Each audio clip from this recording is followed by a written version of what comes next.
Bonsoir à tous et bienvenue pour cette nouvelle hebdo, j'allais dire non, quotidienne. Quotidienne du Basket Lab avec aujourd'hui Wizards FR. Comment vas-tu Wizards ? Ça va, fantastique. Est-ce que Wizards FR, c'est pas le compte de franchise NBA français le plus problématique un peu? C'est pas celui qui fait toujours du buzz sur des trucs très disons humoristiques, mais parfois un peu à la limite des trucs qui sont tolérés sur Twitter? Ah, j'ai pas trop suivi, je t'avoue, j'en C'est sais vrai. rien.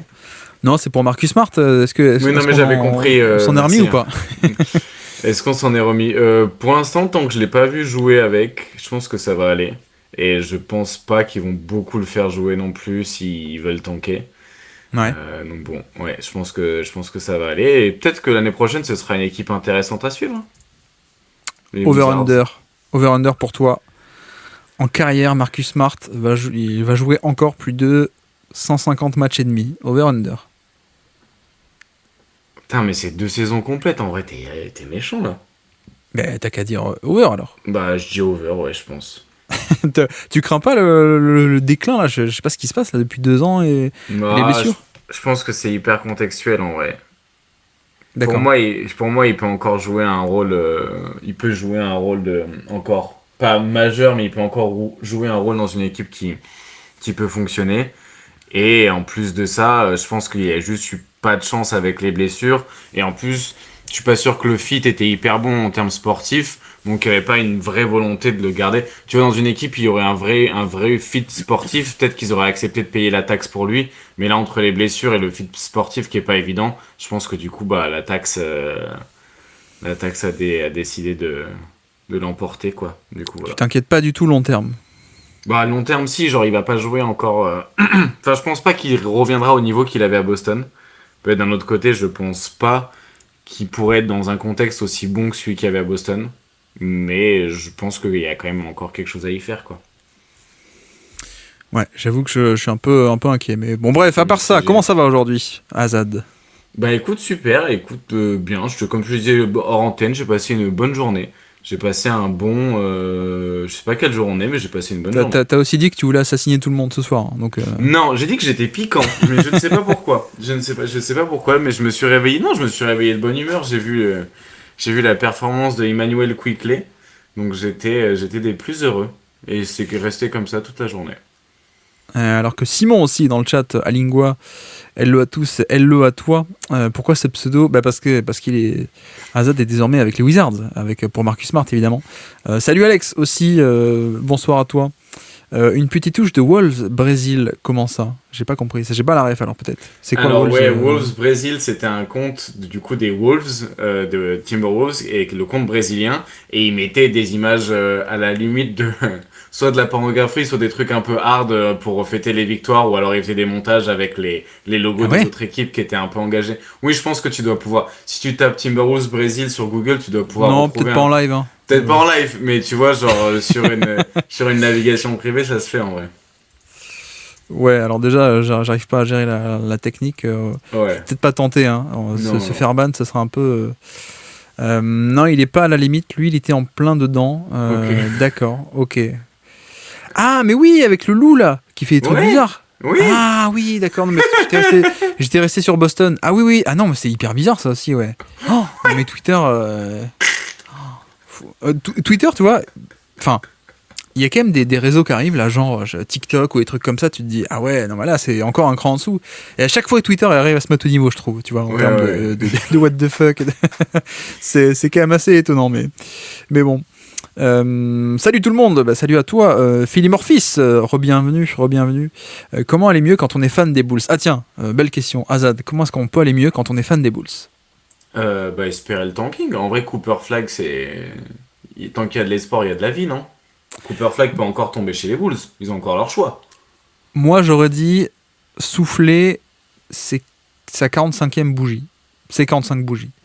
Parce que ça veut dire que t'as connu les bonnes périodes des Michael Jordan, quoi. Oui, c'est ça, aller mieux, quoi. aussi. C'est te rendre compte que t'es vieux, et donc du coup, t'as bien vécu ce qu'il y avait à bien vivre, quoi. Mais non, mais alors après, c'est vrai que peut-être on va en parler dans les matchs, mais tu vois, moi, il y a un aspect où je trouve que on s'en fout un peu, quoi, le fait de perdre. Enfin, les mecs font du tanking, donc que tu perdes de 40 points ou de 2 points, en fait, c'est pareil, quoi, tu vois. Enfin, je sais Non, pas. le plus gros problème qu'ils ont, c'est le contrat de Vucevic, non? Parce qu'ils l'ont signé sur 90 sur 3 ans, non, à une période. C'était il y a 1 an et demi, un truc comme ça. Je sais pas s'il leur reste pas encore un peu de Vucevic. Ou alors peut-être que c'était option joueur, mais il va la prendre du coup. Je suis même pas vieux, j'ai 20 ans. Ah oui, d'accord. Ok, Alex, Ouais. pas de chance alors. Mais alors, du coup, ça m'intéresse. Comment est-ce que tu es devenu fan des Bulls? Parce que 20 ans, ça me paraît même un peu jeune pour Derrick Rose. Derrick Rose, c'était malheureusement, moi j'ai connu. C'était il y a 15 ans maintenant, Derrick Rose, hein, 2011. Donc, ou alors Derrick Rose de la fin. Moi j'aimais bien en 2015, mais en fait, il était plus si fort que ça. Mais il y a le. Ouais, moi j'aime. Bon, je sais pas. C'est intéressant toujours de savoir comment les gens deviennent fans d'une équipe. Toi, c'était comment d'ailleurs Boston? C'est Smart? Non, Ah non, peut-être la famille, toi, non? Alors, oui, mais non. C'est plutôt parce que le jeu vidéo que j'ai eu quand j'ai commencé à suivre le basket, c'était NBA Live 08. Ouais. Et du coup, à ce moment-là, dans le jeu, c'est l'équipe des Celtics qui est la meilleure. Du coup, j'ai joué avec l'équipe des Celtics. Sauf que quand j'ai eu NBA Live 2008, on était en 2011. Du coup, j'avais un peu Ah, passé la période sympa. Et je suis arrivé en... Ouais, 2011, ça va, il y a encore... c'est 2012 surtout qui est une belle année. L'année 2000... Enfin, moi, j'étais beaucoup plus marqué par l'année 2012 que 2011. Mais ah, du coup... 2011, elle est sympa quand même, hein, parce qu'on sort des. Je dis on parce que j'étais fan à Oui, l'époque, oui, hein. oui, je sens. Mais non, mais on sort des finales.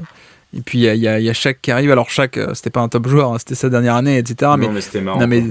bon, il y avait Shaq, mais surtout t'avais Glenn Davis, Nate Robinson, qui était encore, qui était le Les duo joueurs de des basket. des finales et des playoffs 2010, quoi, qui était hyper cool. Enfin, non, non, il y avait et Perkins qui devait revenir, quoi, pour le coup, de sa blessure. Non, moi, j'ai des bons souvenirs de la début de saison 2011, qui est vraiment pas mal, pour le coup. Et après t'as l'échange de. Alors, c'est quand même pas le trade de Doncic, hein, mais, mais Ouais. l'échange de Perkins, ça. Bon. Bon, en même temps, je sais pas trop quoi en penser a posteriori. Moi, j'étais un peu dégoûté à l'époque, en tant que fan de Boston, en mode, bah c'est cool Jeff Green, mais bon, on s'est tapé, on attendait qu'il revienne, quoi, Perkins. Et T'imagines, au à final, l'époque moderne, t'échanges l'équivalent d'un Perkins contre l'équivalent d'un Jeff Green. C'était un trick qui arrivait genre 5-6 ans trop tôt, quoi. Parce que du coup, à cette époque-là, t'avais encore besoin d'un mec comme Perkins potentiellement défensivement. Mais c'est vrai que c'était quand même... pour avoir fait un peu m'être un peu repassé des matchs des années 2008 et 2010 des Celtics l'été dernier, Perkins, c'était quand même compliqué, hein. bah surtout que le problème c'est que, enfin, ok, ici il a fait plein de bêtises, quoi. C'est-à-dire que Ouais. non seulement ils ont fait le trade pour Perkins, mais en plus, ils l'ont prolongé trop cher, donc ça, il restait plus assez d'argent pour James Harden. Ils n'ont pas voulu l'amnistier aussi. Ils pouvaient l'amnistier à l'époque, c'est-à-dire Ouais. tu sais, dans le CBA 2011, tu avais une carte, bah, tu peux couper un mec et puis voilà, il est pas dans le cap, qui était un peu la carte surprise, quoi, la carte bonus pour chaque dirigeant. Tu pouvais l'utiliser une fois. Bon, évidemment, t'as des franchises un peu débiles, hein, genre les Knicks qui l'ont utilisé sur John C. Billups. Bon, ok, il était en fin de carrière, hein, mais c'était quand même l'un des meilleurs joueurs. Ok, très bien. Non, mais c'était un peu pour sortir de gros contrats, quoi. Et ils ont pas voulu le faire avec Perkins, et c'était un peu un problème, ouais. Mais ouais. Non, ouais, après 2012, j'ai l'impression que c'est l'inverse, parce que tu vois, 2011, moi j'ai souvenir, donc j'ai suivi de très près, hein, de la régulière était très très très cool. Je dis on parce que à l'époque, on perd un peu la première place en toute fin de saison. Je crois que les Bulls et Miami passent devant, mais le Boston est devant quasiment toute l'année. Et après en playoff, c'est le coup de Rondo, en fait. C'est Dwayne Wade et Ouais. Rondo étaient sortis au deuxième tour un peu décevant, quoi. Alors que 2012, c'est l'inverse, c'est-à-dire que la saison est pas ouf, et t'es un peu la surprise en playoff, quoi. En plus, moi j'ai un super souvenir de la série de 2011. Je crois que c'est contre les Knicks où il y a les tirs clutch de Ray Allen au premier tour. Enfin, c'est vraiment Ouais. un petit peu. Il y avait encore la domination Celtics sur un TD Garden, au Madison Square Garden et tout. Enfin, moi j'en ai des souvenirs. Enfin, j'ai très peu de souvenirs entre guillemets pertinents, mais en tant que souvenir de fan, cette série contre les Knicks m'avait beaucoup plu. Et après, oui, bah, le match, enfin en 2011, le coude qui se retourne et. Bon, ouais. Je Ouais. détestais Dwayne Wade de toute façon. Donc, Ouais, je suis un peu dans ce bateau-là aussi, mais parce que j'étais fan. Mais ce Prime Rondo, ouais, à l'époque. Ouais. Et encore que 2011, déjà, on commence. Pour moi, on a déjà passé la meilleure version. Parce que ouais. 2011, il a commencé à s'embourgeoiser en mode je veux faire des passes. 2011 c'est vraiment ça. Alors aussi parce que c'était l'époque, hein, mais justement pas trop quoi. L'époque évoluait un peu et lui il était un peu en mode le meneur pass first quoi. Mais bon, on va peut-être pas refaire la carrière de Rondo, mais tu vois, moi la version que je préférais c'est jusqu'à 2010, les playoffs 2010. C'est pas qu'un mec qui veut faire du pass first quoi. C'est aussi un mec qui quand il faut il peut scorer quoi. Et bon, c'était un peu dommage. Après Perkins il est quand même devenu patron d'OKC d'après c'est dire. Ouais, il paraît. T'as vu le tweet de Durant? Ouais, je trouve que je trouve la déclaration de Perkins pas drôle et gênante. Je trouve le tweet de Durant vraiment très très bien amené pour le coup. Donc, Bah, ouais. c'est surtout que, enfin, je sais pas, mais, enfin bon. Le truc c'est que moi je comprends pas Perkins parce Non. qu'il y a quand même un aspect où justement quand il était joueur c'était un des mecs les plus timides de toute la ligue quoi pour le coup. Donc je comprends pas pourquoi il s'est révélé en tant que grande gueule d'un coup. Tu vois, j'étais hyper surpris. Mais bref, c'est hyper intéressant de savoir comment les gens sont devenus fans. Ouais, bah dites-nous d'ailleurs de qui est-ce que vous êtes fan, vous, et comment vous en êtes arrivé là. Ça peut être intéressant. J'ai une bonne passe quand même. Attends, j'ai dû louper un message. Du coup, faut que Simon... tu retrouves Alex qui a dû répondre à pourquoi il est fan des Bulls alors qu'il a 20 ans, quoi. Ah oui, Alex, pourquoi t'es fan des Bulls? Grâce à Derrick, j'avais eu son maillot à Noël. Ouais, mais quel Noël alors, au final? C'est Noël. Bah après, si t'as des cadeaux d'occasion, hein, c'est comme moi. Hein. J'étais fan des Celtics de 2008 en 2011 parce que j'achetais des jeux vidéo d'occasion, moi. Donc au final, tu vois, si t'as les maillots d'occasion, t'es fan de Derrick Rose 2011 en 2015, ça se tient. Attends, Ringo, t'es fan des Wizards, c'est ça? Parce que t'as vu la mixtape High School de John Wall dans ton feed Facebook. Waouh, celle-là, elle fait mal. Ouais. Ah, celle-là, elle fait mal. Ça, c'est moche. Mais c'est vrai qu'en plus, quand t'es jeune et que tu découvres, tu te dis, j'aimerais bien être fan d'une équipe, tu t'accroches un peu à ce qui passe, quoi. Et... non, mais c'est vrai. Et après, tu peux le regretter, quoi. Pour le coup. Ah ouais, non, Wizards, c'est chaud quand même. Hein. Wizards, c'est pas le meilleur, ouais. Daimzao, c'est les Warriors, par exemple. Comment t'as été fan des Warriors, Daimzao?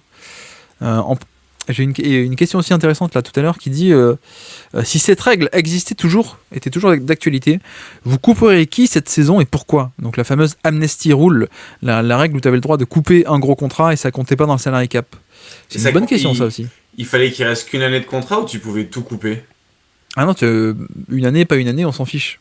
Genre, attends, ça veut dire que tu pourrais par exemple couper le supermax d'un joueur que t'aurais signé? Ouais. Oh, wow. Techniquement, hein. Techniquement, oui. Des contrats un peu gênants. Moi, je pense que Vucevic, par exemple, c'est 30 millions l'année.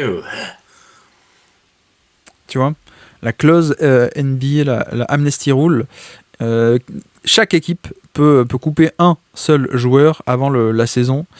Dans le terme du CBA, donc de l'accord du nouveau CBA en 2011, et 100% du salaire est éliminé du salary cap. Voilà. Bref. C'était qui d'ailleurs les mecs qui ont été amnistiés? Si on va chercher ça. Je me rappelle de Kobe Bryant qui dit à Mark Cuban amnesty date, mais c'est à peu près tout. C'était un mème un peu ce truc. Alors attends, 2011, tu vois, Orlando a utilisé la carte sur Arenas. Parce qu'Arenas est arrivé 6 mois avant de Washington. Billups par les Knicks, ça c'est n'importe quoi. N'importe quoi. Alors Baron Davis par les Cavaliers, ouais, ok, je peux comprendre. Baron Davis qui leur avait coûté le first pick, hein, parce qu'ils avaient donné leur choix. Leur choix plus Baron Davis aux Cavs, mais le choix non protégé contre Mo Williams, et ça avait donné Kyrie Irving. Attends, Baron Davis, il l'avait envoyé où? En fait, Baron Davis était aux Clippers, Mo Williams était le meneur de LeBron aux Cavs, et en fait les Clippers ont voulu avoir Mo Williams, ils ont donné Baron Davis plus un pick non protégé, qui est devenu Kyrie Irving. Comment tu peux avoir envie d'avoir Mo Williams déjà? Ah, on était 2 ans après son année All-Star, quoi. Ouais. Et je crois qu'il y avait un peu de problème de blessure Baron Davis, d'ailleurs c'est un peu la fin de Baron Davis, hein, pour le coup. Ouais, mais attends. Brandon Roy aux Blazers, ouais. Mo Williams, effectivement. c'est quoi? C'est une version... Genre, pour moi, c'est un peu un shooter en sortie de banc, mais soit c'est une version semi-efficace de Jamal Crawford. Meneur All-Star, plutôt scoreur que passeur, quoi. C'est genre, je sais pas moi, qu'est-ce qu'on aura en NBA? Je vais regarder la liste des équipes, là, évidemment, je pense pas à des noms. Non, c'est pas Chalmers, quoi. C'est un meneur qui est pas le dépositaire du jeu, quoi, parce qu'il y avait LeBron à côté. Donc Chalmers serait quand même beaucoup trop sévère, mais je sais pas, à qui est-ce qu'on peut penser On peut ça d'efficacité, par curiosité? Un peu Jamal Murray, je pense. Ça que t'as dit, non? Ou j'ai mal entendu? Non, moi j'avais dit Jamal Crawford non efficace. Ouais, bah, c'est moi qui dis Jamal Murray alors. Tu vois, il a quand même une période où il était efficace, hein, ouais. Il tape des 105, 108, 107 au True Shooting Plus, c'est Ok. pas mal, hein. Oui, sur des Jamal Murray n'a mismatchs, jamais mais fait ça, oui, non, pour le coup. Mais sans... bref. Ouais. Et du coup, il avait un gros volume à 3 points relatif à l'époque aussi. Ok. Ok, Ouais, il ok. était pas mal, hein. Il était pas mal. Charlie Bell par les Warriors. Bon, les Warriors, ils avaient personne à amnistier. Quoique j'allais dire c'est con, pardon. Mince, du coup, je l'ai dit. Ils ont quand même donné, ils ont dumpé ensuite Andres Biedrins au Jazz avec Jefferson et contre un pic, je crois. Un pic qui était assez important. Mais bref. André Blatch par les Wizards, ouais, ok. Brandon Hayward par les Mavericks, ok. Chris Anderson, ouais, c'est vrai. Anderson, le Birdman par Denver, avant qu'ensuite il parte en Chine et qu'il revienne à Miami. Darko Milicic, bon, évidemment. Elton Brand aux Sixers, ouais, ça je me souvenais pas. Childress, Luis Scola. Luis Scola, je me souvenais pas qu'il avait été amnistié, lui, tu vois. Drew Gooden, Linas Kleza, Tyrese Thomas, oh là là. Put World Peace, il s'appelle Put World Peace maintenant, apparemment, Ron Artest. Et puis Mike Miller, ouais. Donc seulement 19 joueurs ont été amnistiés et il y en a 11 équipes qui n'ont pas utilisé leur clause. Effectivement. Bref, donc ouais, c'était la super carte, quoi. La super carte, pardon. En sortie du nouveau CBA, c'était, allez, on vous donne un bonus, quoi, grosso modo. Ah, mais ouais, mais n'empêche que tu vois, au dernier CBA qui a explosé, où ils se sont mis à filer des contrats de superstars à Mozgov, ça aurait pu être pas mal d'avoir un truc comme ça aussi, hein. Bah, il aurait fallu le négocier sur le Oui. contrat d'après, genre vers 2020, quoi. Ouais. Mais sauf que celui-là est passé nickel, quoi. Mais- Mais ouais. Le trade Arenas versus Rashard Lewis, bon Dieu, les contrats de Dobb à l'époque. Oui, et d'ailleurs, est-ce que c'est le même trade ou est-ce que c'est un différent mais t'as aussi cette même saison, ce même mois, je crois même, t'as Vince Carter aussi qui part d'Orlando, qui va à Phoenix, avec Mike Pietrus aussi. Ah Et oui. je crois que Gortat aussi est dans l'échange. Mais qui est-ce qui récupère à Orlando? C'est peut-être Jason Richardson, je crois. Enfin bref, c'était pas des jolis contrats, quoi. Pas fan à fond, mais j'ai forcément une affinité particulière pour les Spurs, ayant 35 ans, ayant connu la NBA au milieu des années 2000, avec l'avènement des Spurs et Tony, la French Connection, la franchise bien structurée, ouais. Ça c'est un peu le classique, hein, pour le coup, je pense. Ouais. Je pense qu'on a quand même pas mal de fans qui, dans le futur aussi, seront fans des Spurs avec OMB, ouais. J'essaie d'en Pour le coup, remonter au par... moins, ils seront vraiment fans du meilleur joueur des Spurs cette fois. Comme quoi, la vie est bien faite. Non, mais tu dis ça maintenant, mais et même moi j'ai pas connu, hein, mais là, Mais oui. là on a la belle vie, quoi. Internet, le League Pass et tout, mais je pense il y avait quand même un certain Oui. attachement avec le français, quoi. C'était jamais vu. Là, maintenant, on sait que c'est fait, on sait que c'est internationalisé. Maintenant, on a des attentes assez hautes, quoi. Mais pour le coup, ouais, c'était fou, quoi, Tony Parker. Moi, je me souviens de son album et tout, ouais, c'était la folie, quoi. Fan du hit, il paraît. Jeu vidéo, d'accord. NBA Live 2005, Wade et Shaq, c'était sympa à jouer. Ouais, le jeu vidéo, c'est souvent Ouais. une porte d'entrée aussi vers le fandom, j'ai l'impression. Bah, en plus, moi, ça a été une entrée tout court vers le basket, en vrai. Parce que, genre, je faisais du basket enfin, ça s'appelait, je crois que c'est l'UNSS quand tu joues au collège contre d'autres collèges, entre guillemets. Ouais. Et du coup, j'en faisais en UNSS, mais j'avais aucune connaissance sur la NBA. Et toujours aujourd'hui, hein. Ouais, non, mais tu vois, si tu m'anticipes comme ça, j'ai pas le temps de me préparer. Et, et du coup, en fait, j'ai appris les règles parce que du coup, maintenant, c'est en anglais, mais à l'époque, je parlais pas anglais. Mais les commentateurs sur NBA Live, c'était en français. Ça devait être, je sais pas, des Jacques Monclar ou des mecs un peu de ce style-là. C'était Georges Eddy, je crois, Ok. je crois. Ouais, bah tu vois, moi, tu me mets une photo de Georges Monclar et genre, j'ai dit, je sais pas qui est qui en vrai. Genre, je pense que je reconnais la voix, mais je sais pas je sais pas te dire la tête.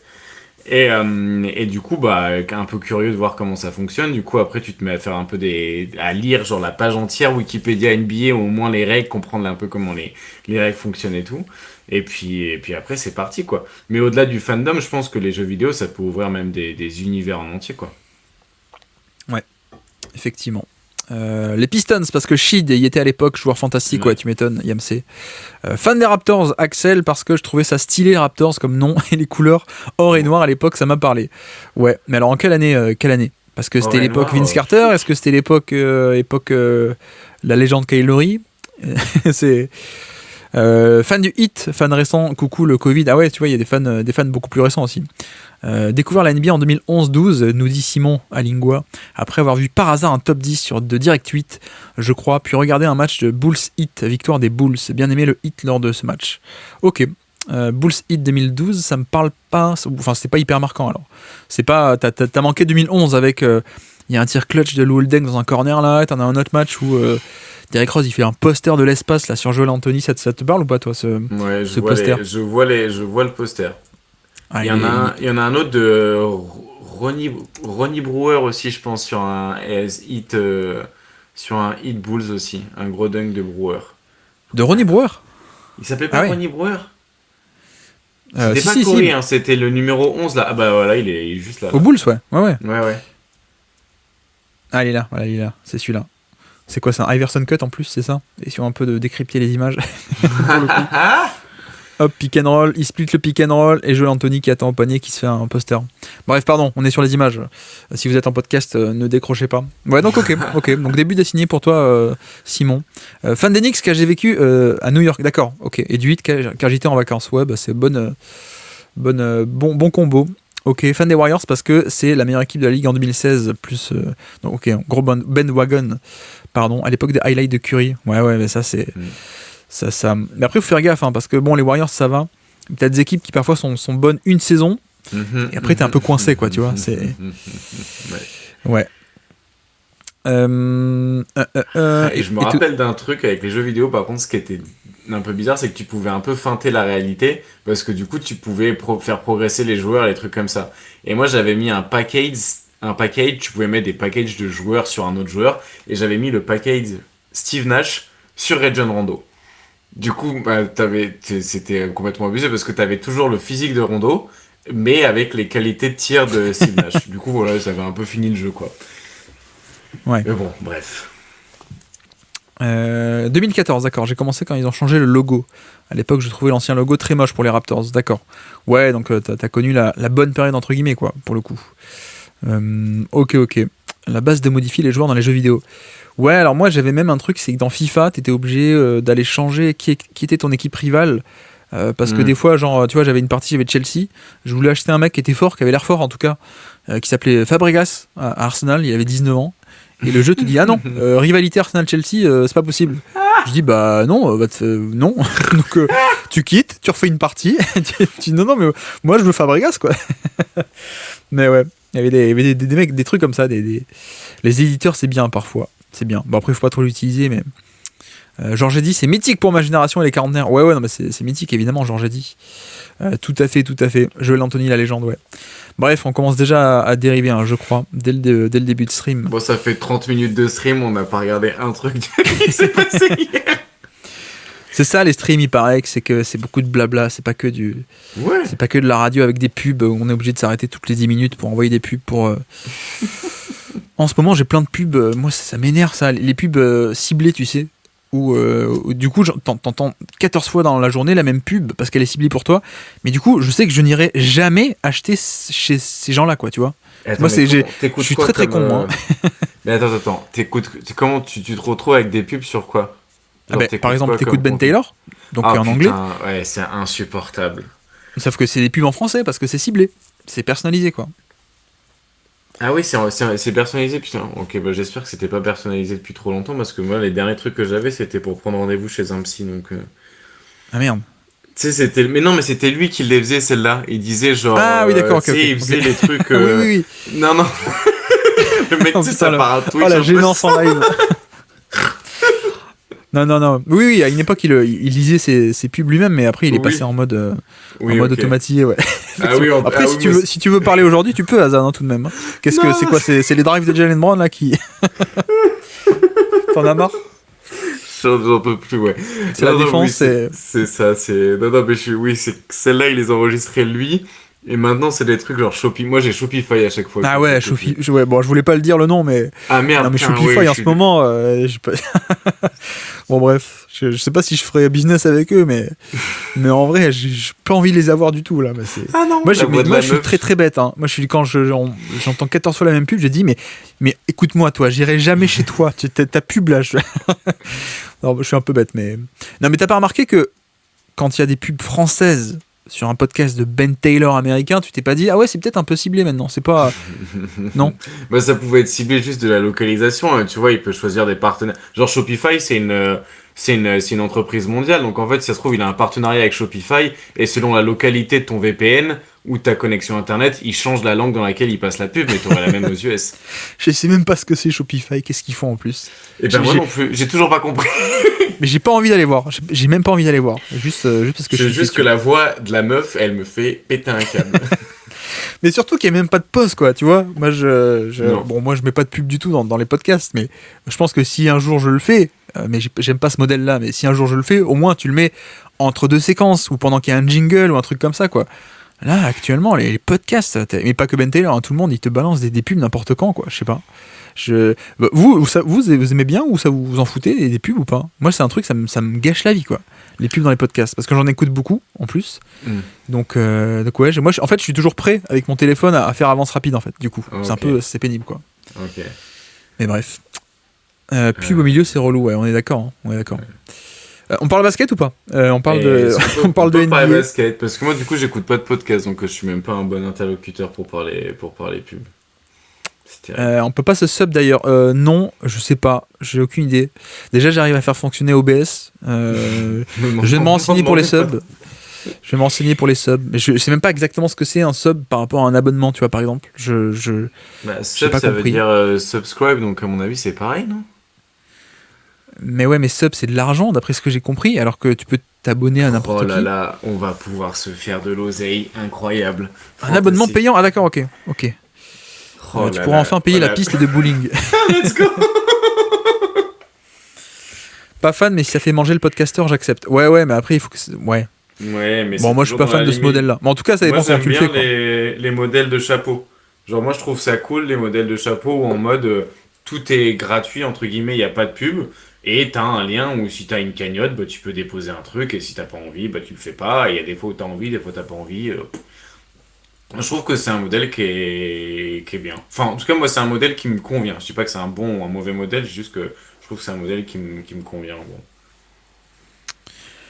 Bon. Ouais, parlons du match des énormes boules, c'est d'hier. Ouais, on va le faire. Dans l'actu, rapidement dans l'actu, qu'est-ce qu'on a? On a Kevin Durant qui a passé la barre des 30 000 points en carrière. L'un des derniers maîtres du mid-range.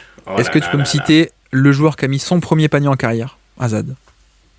Le joueur qui a mis son premier en... C'est-à-dire, je suis même pas sûr d'avoir compris la question. Il a mis 30 000 points là, donc il est arrivé aux 30 000, mais son premier panier, qui l'a inscrit? Mais c'est lui qui l'a inscrit. Oui, c'était un piège, mais ça a marché. C'est son frère qui est en NBA. Non, je voulais te piéger, ça a marché. Oui, ça a marché. Fantastique. Ça marche encore. C'est bon. Ça marche encore. Ah tiens, t'as été flag Dimezao, tu vois, t'as mis un message qui est pas passé avec la modération apparemment. Donc bref, 30 000 points pour Kevin Durant. En plus, le truc qui est quand même assez dingue, c'est de se rendre compte que le mec a été blessé, quoi. Il a été blessé pas mal de fois malheureusement. Ouais. Alors jamais sur plusieurs saisons, mais tu vois, il a manqué 2015 déjà, il fait 27 matchs en plein prime, je veux dire. 2020, il loupe entièrement. 21, il fait 35 matchs. Enfin bref, ça commence un peu à manquer des matchs, mais tu te dis, le mec aurait pu être le meilleur score de l'histoire, quoi, pour le coup. Mais bref. En points par match, il est plus élevé que LeBron, je me rends pas compte. Voyons voir en points par match. C'est quoi les mecs qui ont scoré le plus de points par match? Vu que c'est une stat que je maîtrise pas trop en vrai. Alors, c'est où points, assist. Je crois que LeBron est pas mal placé. C'est où points? Voilà. Points active ou carrière? Non, carrière. Ou alors c'est peut-être pas les bons totals. Non, là c'est total. Voilà, les par match, vous le voyez ou pas? Points par match, ici, carrière. En carrière, c'est Michael Jordan. 30,12 points par match. Le GOAT en fait, hein, tout simplement. Je sais même pas pourquoi on se pose encore la question. Le numéro 2, c'est Will Chamberlain. Tiens. Le numéro 2, Will Chamberlain, 30,07. Et numéro 3, tiens.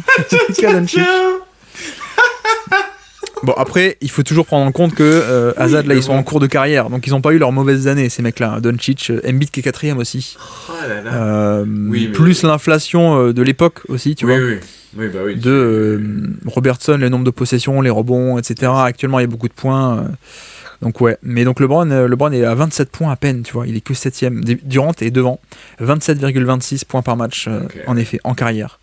C'est quand même pas mal, quoi. Et encore, ça, c'est presque le truc le moins impressionnant avec Durant, tu vois. Presque si... Les points par match, tu veux dire? Bah ouais, parce que quand on commence à parler d'efficacité, c'est la folie, quoi.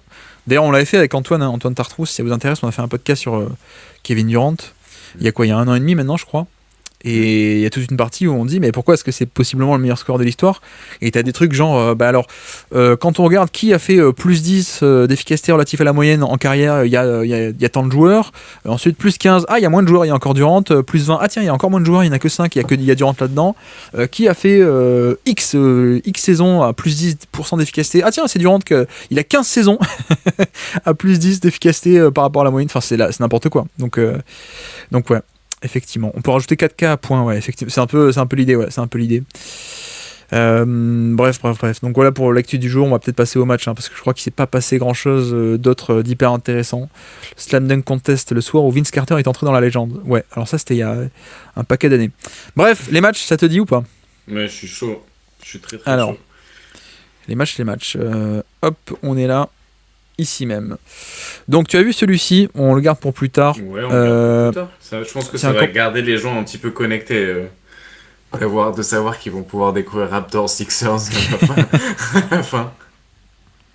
Ça m'énerve extrêmement quand certains disent que LeBron n'est pas un des meilleurs scorers all-time. Ouais, mais parce qu'il est pas spécialisé là-dedans, quoi. Donc on retient... ça ressort moins du lot parce qu'en fait il a tout. Donc il y a ce côté, mais non, c'est pas un scoreur. Ouais. C'est aussi un passeur, c'est aussi un...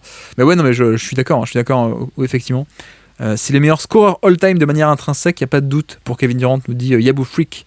Je suis d'accord, je pense qu'on ne doit pas être loin de ça. Ouais. Et après, la question, c'est est-ce que c'est le meilleur attaquant par voie de conséquence ? Ça, pas forcément, il manque un peu le passing, peut-être. Ou l'activité off-ball qui est peut-être 99%, 99 centiles, pardon, mais pas centième, parce qu'il y a encore un mec qui s'appelle Stephen Curry, quoi. Mais ouais. Guillaume, merci pour le contenu, toujours ultra lourd. Merci beaucoup, merci à toi. Par contre, il faut commencer à mettre des descriptions à tes lives et des titres pour attirer l'audience. Sur Spotify, c'est parfait, mais sur Twitch, ça manque. Ah oui, c'est vrai que j'ai même... C'est quoi le titre d'ailleurs de ce live ? T'as raison. Alors, merci beaucoup. Time to Work, merci beaucoup. C'est quoi le titre ? Ça s'appelle Guillaume le Basket Lab. Il y a rien. Ouais, je vais m'y pencher alors. Ouais. Effectivement, t'as raison. Ça fait un peu hipster, tu vois. T'es là en mode tiens, c'est un mec, il a même pas mis. Il est encore avec les tirets du bas et tout. Après, tu veux l'appeler comment celui-là, genre Wizards FR nous parle de Toronto Sixers la nuit dernière. Non, mais juste mettre la quotidienne, ça pourrait être pas mal. Mais t'as raison, Time to Work, quoi. Oui, effectivement. Bah déjà, rien que le fait de l'appeler quotidienne, les gens ils vont se dire oula, il y a un mec qui parle de basket tous les jours, alors potentiellement là, il va juste marquer Guillaume Le Basque. Moi, je vois dans ma partie pour vous à gauche, je vais marquer Guillaume Le Basque. Donc je me dis ouais, c'est un mec qui parle de la cuisine mayonnaise. Tu vois, c'est un mec qui me parle de pelote basque. Alors, donc les Pistons 132, Chicago 92, avec un énorme match de pelote basque de notre ami Kate Cunningham qui fait 20 points, 7 assists. Mais non, mais ce que j'en parlais tout à l'heure, on peut mettre les highlights si vous voulez. J'arrive déjà plus à parler, excusez-moi, ma diction est un peu... Hop, on coupe le son, c'est peut-être un peu mieux. Non, mais je vois pas trop pourquoi ça s'agite un peu par rapport au GM des Bulls là, sur aujourd'hui. Genre, c'est affreux parce qu'ils ont pris 70 points dans les dents. On s'en fout un peu, quoi. Enfin, je sais pas, vu que leur but c'est de tanker, je t'avoue, je comprends pas. Je sais pas. Non, mais c'est toujours les surréactions aux événements qui sont un peu plus dramatiques que d'habitude, quoi. Mais en réalité, oui, de toute façon, ce match-là, qu'ils le perdent de 1 ou qu'ils le perdent de 70, ça changera rien. Et ils voulaient pas le gagner. Donc, autant qu'ils prennent une tôle, comme ça, ils ont l'assurance de perdre. Mais je veux dire, t'as pas grand-chose à développer. J'ai juste vu que Bouzeli... c'est comme ça qu'il s'appelle, hein, leur numéro 14, leur rookie. Vucevic. Ouais, ça marche. Bouzelic. Non, Bouzelis. Matas Bouzelis. J'ai vu passer pas mal de petits papiers, petites vidéos là ces derniers temps.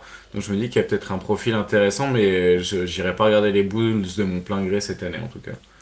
Les Bulls. Non, mais en fait, je pense qu'il y a un peu un truc... il est pas bon ce GM, quoi. Et ça c'est vrai, peut-être. Oui. Et en un sens aussi, tu vois, il a fait des déclats qui étaient pas top, en mode non mais on est en train de construire, on va tout jouer pour la fin de saison là, pour les 30 derniers matchs et tout. Alors je sais pas s'il a dit play-in exactement explicitement, ça m'étonnerait, mais en gros on fait des moves pour être le plus compétitif possible.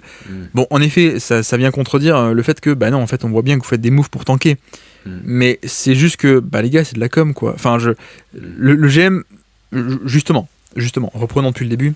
Il y a un mec qui s'appelle Saminki qui a dit moi je tank, et moi je m'en fiche de perdre de 80 points plutôt que de 15 points. Et le mec s'est littéralement fait virer. Tu vois, il y a Adam Silver qui est venu, qui a fait une ingérence, qui a dit non, les Sixers, vous gérez pas votre affaire tout seul. J'arrive, je vais mettre un mec de Team USA à la place, là, les Colangelo, venez, vous prenez la place. On fait virer un GM parce que on a eu un GM qui a été honnête, et sans doute un peu trop pour le coup, et qui du coup s'est fait taper sur les doigts. Donc non, mais en un sens, je sais pas s'il y a des fans des Bulls là. Bah si, il y a Alex du coup. Mais j'avoue qu'il faut pas trop se fier aux déclarations, quoi. Ça arrive tout le temps, quoi, qu'il y ait des équipes de tanking avec le GM ou le coach qui dit non, mais on tank pas, on veut être compétitif, alors que bon, on a bien compris que non, quoi. Tu vois. Quand il s'agit de trade, je pense que les déclarations, c'est vraiment des trucs à prendre soit à l'inverse, soit pas écouter. T'as toujours les trucs de les joueurs qui veulent absolument rester parce qu'ils sentent qu'ils vont se faire échanger, des trucs comme ça. Je trouve que quand il s'agit de transfert et de construction d'équipe, c'est un peu difficile de croire ce qui est dit. Les déclarations parfois qui sont faites sur, je sais pas, le style de jeu qui veut être développé ou des trucs comme ça peut être intéressant. Mais alors vraiment sur les échanges, je pense que c'est toujours un peu de la non, mais même en général, faut pas écouter quand c'est de la com, c'est littéralement de la com, quoi, pour le coup. D'ailleurs, c'est pour ça qu'à l'époque, encore une fois, mais Saminki il disait mais non, mais moi je parle pas, quoi, parce que pourquoi est-ce que je vais aller dans la presse donner des infos à des mecs qui veulent ensuite faire des trades avec moi, quoi. Je vais pas leur donner des moyens de pression. Et d'ailleurs, c'est l'inverse. T'as le GM d'Orlando qui a communiqué qu'il voulait il voulait prendre Elfrid Payton, le mec l'a pris, il a dit j'avais le pic avant, je l'ai pris, qu'est-ce que tu m'offres pour récupérer Elfrid Payton, quoi. Mais ouais. Alors la déclasse, c'est il y a 2 chemins pour être champion. Merci Ringo. Il y a 2 chemins pour être champion, avoir 2-3 superstars ou alors 9 ou 10 bons joueurs. Personne n'a jamais gagné sans superstar, en effet. Ouais, non, mais pour moi c'est de la com. Alors, après je suis d'accord sur le fait que le GM est pas bon. Mais ça pour le coup ça moi je le dis à l'époque mais pourquoi est-ce qu'ils prennent DeRozan en 2021, pourquoi est-ce qu'ils croient vraiment qu'ils vont arriver à avoir une bonne équipe avec DeRozan, Vucevic, etc. Donc moi sur le fait qu'il est pas bon, je suis d'accord. Et peut-être on peut être plus déçu par le fait que tu vois, il y a des mecs Aïdo Soumnou aurait pu être bougé. Puisqu'il n'était pas en fin de contrat, l'an prochain il sera en fin de contrat, c'est un peu dommage. Tu vas avoir un peu moins peut-être. Williams, il aurait pu être bougé aussi. Vucevic, il fallait trouver preneur, quoi. Donc c'est l'idée, quoi. Il y a peut-être pas autant de mauvais GM qu'avant en NBA. Donc non, mais voilà, le GM est pas bon. Mais le fait de s'affoler par rapport à sa décla ou par c'est comme ça que tu essaies de gagner. Non, mais les mecs, voilà, on essaie de tanker, quoi, c'est tout. Je pense qu'il faut le prendre comme ça, en tout cas. Moi je le prends comme ça, je trouve. Oui, je pense pas que ça soit une grosse surprise. Le GM, c'est quoi comme profil? Les mecs, des financiers, des anciens joueurs? C'est l'ancien de Denver où il y avait un peu de hype, du coup, là, comment il s'appelle? Karnitsova, j'ai peur d'écorcher le nom. Mais qui avait une petite hype. Bon, moi j'ai toujours été un peu plus bas sur le front office de Denver, mais là n'est peut-être pas la question. Mais non, c'est un peu décevant, on est d'accord, c'est décevant. Mais voilà. Mais encore une fois, Saminki à l'époque qui disait, parce que tu sais, alors je sais pas si tu l'as vécu toi, à l'époque de Saminki, le process, etc. Oui, le process, ça c'est à partir de 2012 d'ailleurs. Non, c'est à partir de 2013. 2013-14, ouais. Donc oui, j'ai... Les gens, ça faisait la une des journaux, dans les émissions de TV et tout. Ah non, c'est pas possible, ils perdent trop, tu vois. C'est en mode, le tanking, ça va. Mais le tanking où tu perds de 40 points plutôt que 20 points, non, ça va pas. Mais vraiment, il y avait des débats, et c'est pour ça qu'à la fin, Adam Silver a agi, quoi. Et lui, quand il a fait des podcasts après, ou par la suite des apparitions, il dit, mais en fait, qu'est-ce que ça change ? Enfin, ça change rien. C'est de toute façon que je perds de 40 points, de 20 points, je perds, quoi. Donc bref. Les pauvres Chicago Bulls qui perdent 92-132. On l'a même pas parlé du match. Kate Cunningham donc, qui a fait son petit match. Beasley aussi, qui retrouve toujours son shoot. Toujours très agréable. Qui est dans la rotation. Tobias Harris aussi. Oscar Thompson est revenu. J'ai pas regardé Détroit depuis quelques temps. Depuis 2-3 semaines, je pense. Je serais curieux de voir le spacing, tu vois. Avec Oscar Thompson qui est revenu, ouais. Ça paraît pas évident. Non. Après, est-ce qu'il lui faut un peu porter la balle comme son frère, du coup? Il a quand même pas les mêmes qualités. Non, pas du tout les mêmes qualités. Difficile. Oui, par contre, il peut quand même être un peu utilisé comme rim runner / connecteur, non? Sur du short roll. Ouais. Il est assez explosif. Alors, explosif puissant. Pas explosif aussi fluide que le frère, mais... Ouais. Mais ouais, c'est pas Stanley Johnson, quoi, pour le coup. Pour une fois. Bref. Beasley qui détient désormais le record de 3 points inscrits sur une saison à Détroit avec 212. Savez-vous qui est-ce qui l'a détrôné? Ah, bonne question ça. D'instinct, je dirais un Calderon peut-être, quoique non, c'est peut-être un peu vieux Calderon. Kennard, non, Kennard n'a peut-être pas assez joué. Jackson peut-être, Reggie Jackson. C'est plus récent. Ouais. Billups. Ah non, c'est plus récent. Oh mon dieu. Un plombier. Ça doit être dégueulasse. Un 10 vert. Il y avait un Green qui a joué aux Pistons. On a manqué un Green aux Pistons ou pas? Danny Green? Jeff Green? Non, je crois pas. Caris Levert, non, il n'a pas joué aux Pistons. Ah, pas mal. Attends. Qui pourrait avoir joué aux Pistons?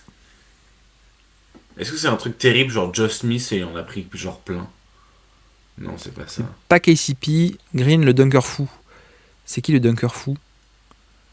Les dunkers fous? Ça me dit rien du tout. Un Green qui est dunker fou? Bruce Brown? Non, le Green qui a fait le windmill quand il jouait aux Nets là? Gerald Green? Gerald Green? Non, c'est pas Gerald Green qui a le record. Il est pas passé par Détroit. Il est pas passé par Détroit, si? Non, je suis sûr. Hein. Il est pas passé par Détroit. Je sais pas qui. Yamsé, il faut que tu nous dises. Ouais, là on a. Bah, sinon, on va les regarder. Attends, j'ai lu que c'était un mec sadique. C'est Sadiq B, d'accord, Sadiq B. Ouais, voilà, donc l'inflation, mesdames et messieurs. Oui. Donc c'était il y a quoi, il y a 2 ans même pas. Bref, les Knicks 128 contre les Pacers 115, victoire donc des New York Knicks avec un énorme match de Towns. Toujours intéressant de noter qui est-ce qui joue sur ce match côté Pacers. On a Thomas Bryant qui a joué 32 minutes. Donc je vais aller quand même checker les stats, mais je pense que ceci aussi explique aussi cela en termes de défense du panier. Et si on doit retrouver ça, on peut le faire ensemble.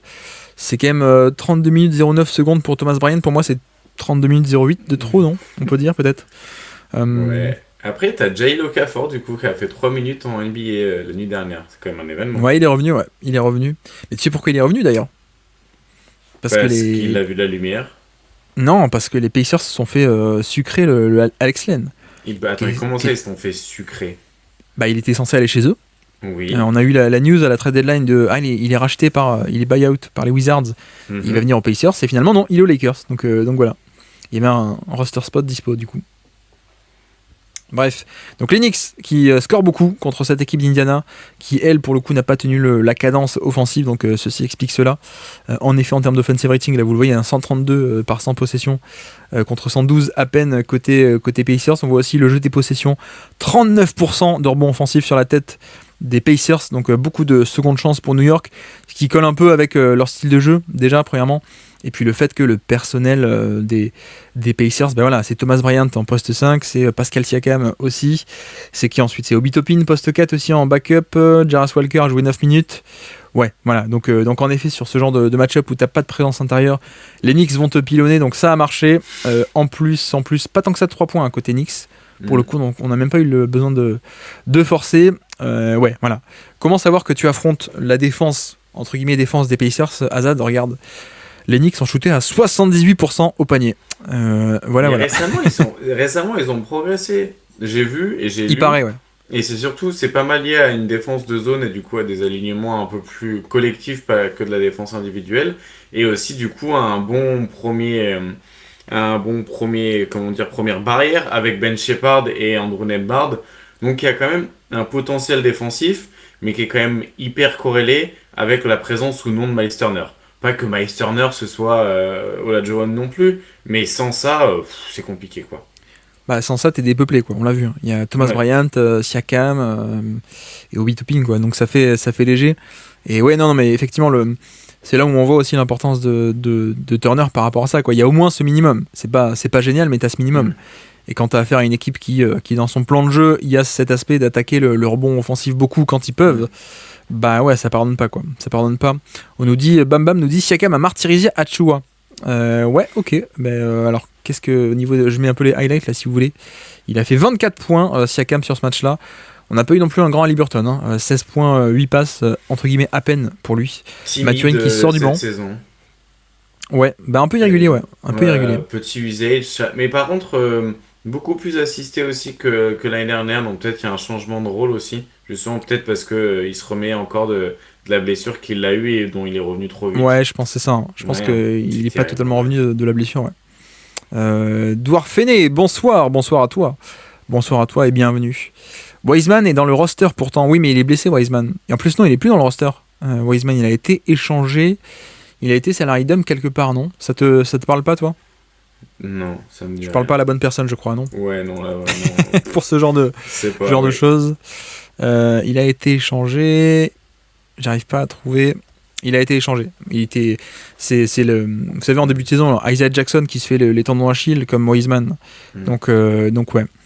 Toppin n'est toujours pas un joueur de basket si quelqu'un se posait la question. Ouais, mais ce qui est un peu frustrant avec Toppin, je trouve, pour parler un peu du joueur, c'est que c'est un mec qui, techniquement, pourrait avoir le profil pour un défenseur, quoi, d'être un bon défenseur. Or, en l'occurrence, le problème de son profil depuis toujours, c'est que il est bon en attaque, et encore bon, c'est régulier, mais c'est que t'as l'impression que t'as un énorme gâchis au niveau de la défense, quoi, parce que le mec est pas bon en défense, alors que très grand, très long, très très long, vraiment, en termes de bras, très mobile aussi, hyper explosif, et tu te dis, ok, potentiel défensif. Et en fait, non, il n'y a jamais eu, quoi. Et c'est parce que la technique est pas bonne, le savoir-faire est pas bon, réactivité, le QI basket aussi est pas très bon en termes de compréhension, lecture of ball et tout ça, quoi. Donc tu te dis, t'es gentil, t'as les atouts de Jalen Williams, mais t'as pas le cerveau, quoi, pour avoir l'impact off ball, de protection de panier, etc. quoi. Donc ouais, c'est un peu la déception pour moi avec Toppin. Il a été drafté très tôt en 2020, je crois. Top 5, top 7. Mais ouais, d'ailleurs, c'est pas pour rien que je pense Thibodeau l'a un peu abandonné, quoi, pour le coup. Thomas Bryant en backup, ouais, effectivement. Au Raptors, Wiseman, voilà. Au Raptors, mais il a été cut. Ben voilà, exactement. Résumé, il est nul et débile. Non, quand même pas. quand même pas. Gros match de Towns aussi, qui s'est fait plaisir. On le voit un peu les images là depuis tout à l'heure. Toujours dans les configurations un peu en 5 out. Et j'en ai parlé, on a vu dans les stats que New York a pris très peu de 3 points. Parce qu'en fait, il n'y avait même pas besoin. Pourquoi ? Parce que j'ai aussi parlé de l'autre stat qui est 80% d'efficacité au panier. Ouais. Voilà. Et on voit depuis tout à l'heure sur les images que il démarre en haut. Il démarre toujours de système en 5 out, tout en haut du terrain, plein centre. Ou alors pick and roll, ou alors voilà. Et en fait, il attaque l'espace, quoi. Il n'y a personne qui vient protéger derrière. Non, ouais, ça, non, mais le niveau des coupes, ils se sont fait tuer sur ça. Je pense que dans tous les cas, s'ils défendent pas mal en zone et qu'ils sont quand même plutôt doués sur les cuts, des choses comme ça du côté des Knicks autour de Karl Anthony Towns, ça a dû leur coûter, ouais. Miles McBride aussi. Je me pose la question, faudrait que j'en parle à Baptiste, peut-être qu'il s'y connaît plus, mais j'ai l'impression que la magie a un peu retombé avec Miles McBride, mais bref.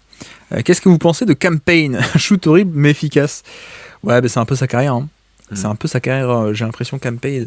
Voyons voir où il en est. Mais c'est très irrégulier, quoi. Il est revenu sur le devant de la scène en 2021. Ah bah tiens, tout le monde shoot bien à 3 points. Je retrouve ma place en NBA. 44% en 2021. Et là, cette année, il a 38. Ouais, tant mieux pour lui. 39 l'an passé aussi déjà. Ouais. Bon, voilà. Tant mieux. Mais écoute... Mais tu vois que je t'avoue que quand je vois le box score ce matin et que je vois Campaign a joué 23 minutes, Landry Shamet a joué 19 minutes, je me dis ouais, c'est pas bon signe pour la défense des Pacers, hein, mine de rien. Ouais. Mais bref, donc voici pour ce Knicks Pacers, je verrai si on peut pas en parler un peu plus en longueur dans l'hebdo peut-être, mais là j'ai pas pu le voir aujourd'hui malheureusement. Mince, j'ai perdu ma page. Hop, les matchs. Phoenix contre Memphis, c'est ça ? Allez, c'est parti. 119-112, que tu as vu, hein, c'est ça ? Pas du tout. Vraiment pas du tout. Pas du tout, on va pas développer ici. J'ai vu le Memphis OKC il y a quelques jours.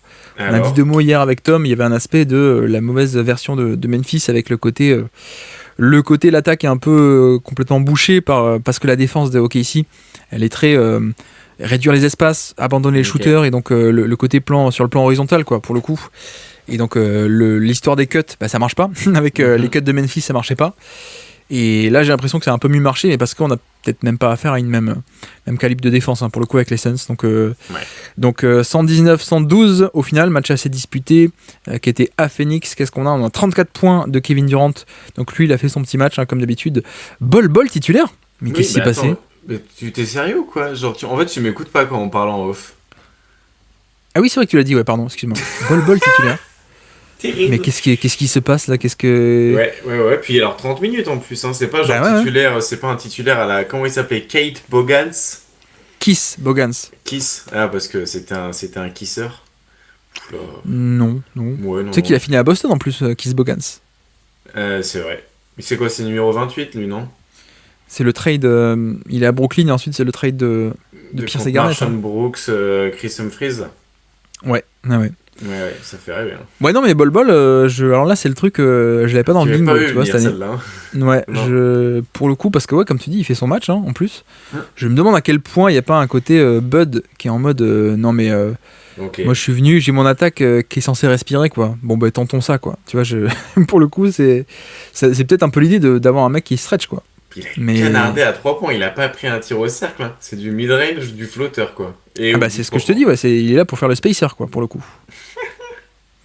Le Wemby Deluxe, ouais, c'est ça, ouais, tout à fait. Alors qu'on salue Ilmatic aussi, salut, bienvenue à toi. Mais ouais, un peu étonnant. Et alors, laisse-moi regarder aussi le secteur intérieur qui a joué. Donc, Nick Richards a été titulaire, mais 16 minutes. Ok. Bon, Mason Plumlee, 7 minutes, d'accord. Oso Ighodaro continue de ne pas jouer, apparemment. Je ne comprends d'accord. Pas. Ryan Dunn, 4 minutes. Ouais. Bah, après, moi, je l'explique comme ça. Alors, j'ai pas vu le match. Alors, je pas trop non plus détailler sur un match que j'ai pas vu, parce qu'au cas où je dis des choses vraies, c'est un peu bête. J'aurais plus besoin de regarder les matchs.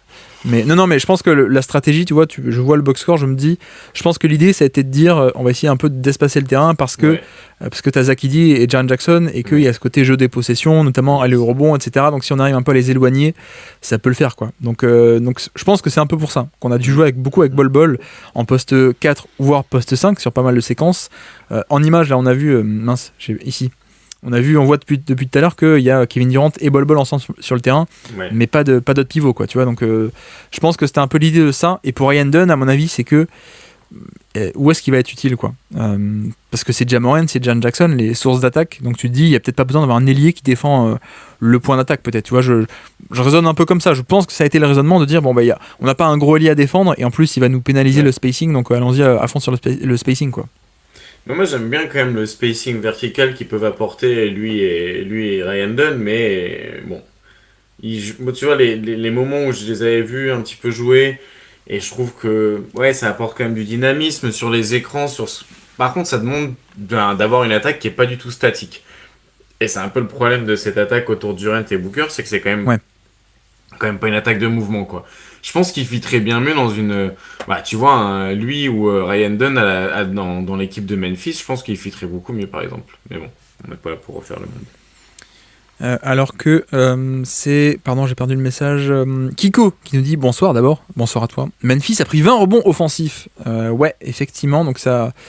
Il y a un peu le contre-coup de si tu joues petit pour essayer de les éloigner, tu peux aussi souffrir de l'autre côté, quoi. Si toi tu défends avec une raquette Durant et Bol et qu'ils vont t'attaquer, ils vont te rentrer dans la gueule, bah ouais, ça a marché effectivement, beaucoup de rebonds offensifs, 34%, quasiment 35%, et voyons voir sur demi-terrain en particulier, ouais, plus de 41% sur demi-terrain, tu vois, quand on enlève un peu tout ce qui est transition, parce qu'il y a beaucoup de transition dans l'affaire aussi, plus de 20% de fréquence de transition, donc c'est une possession sur 5 qui a été en contre-attaque, donc c'est pas mal aussi.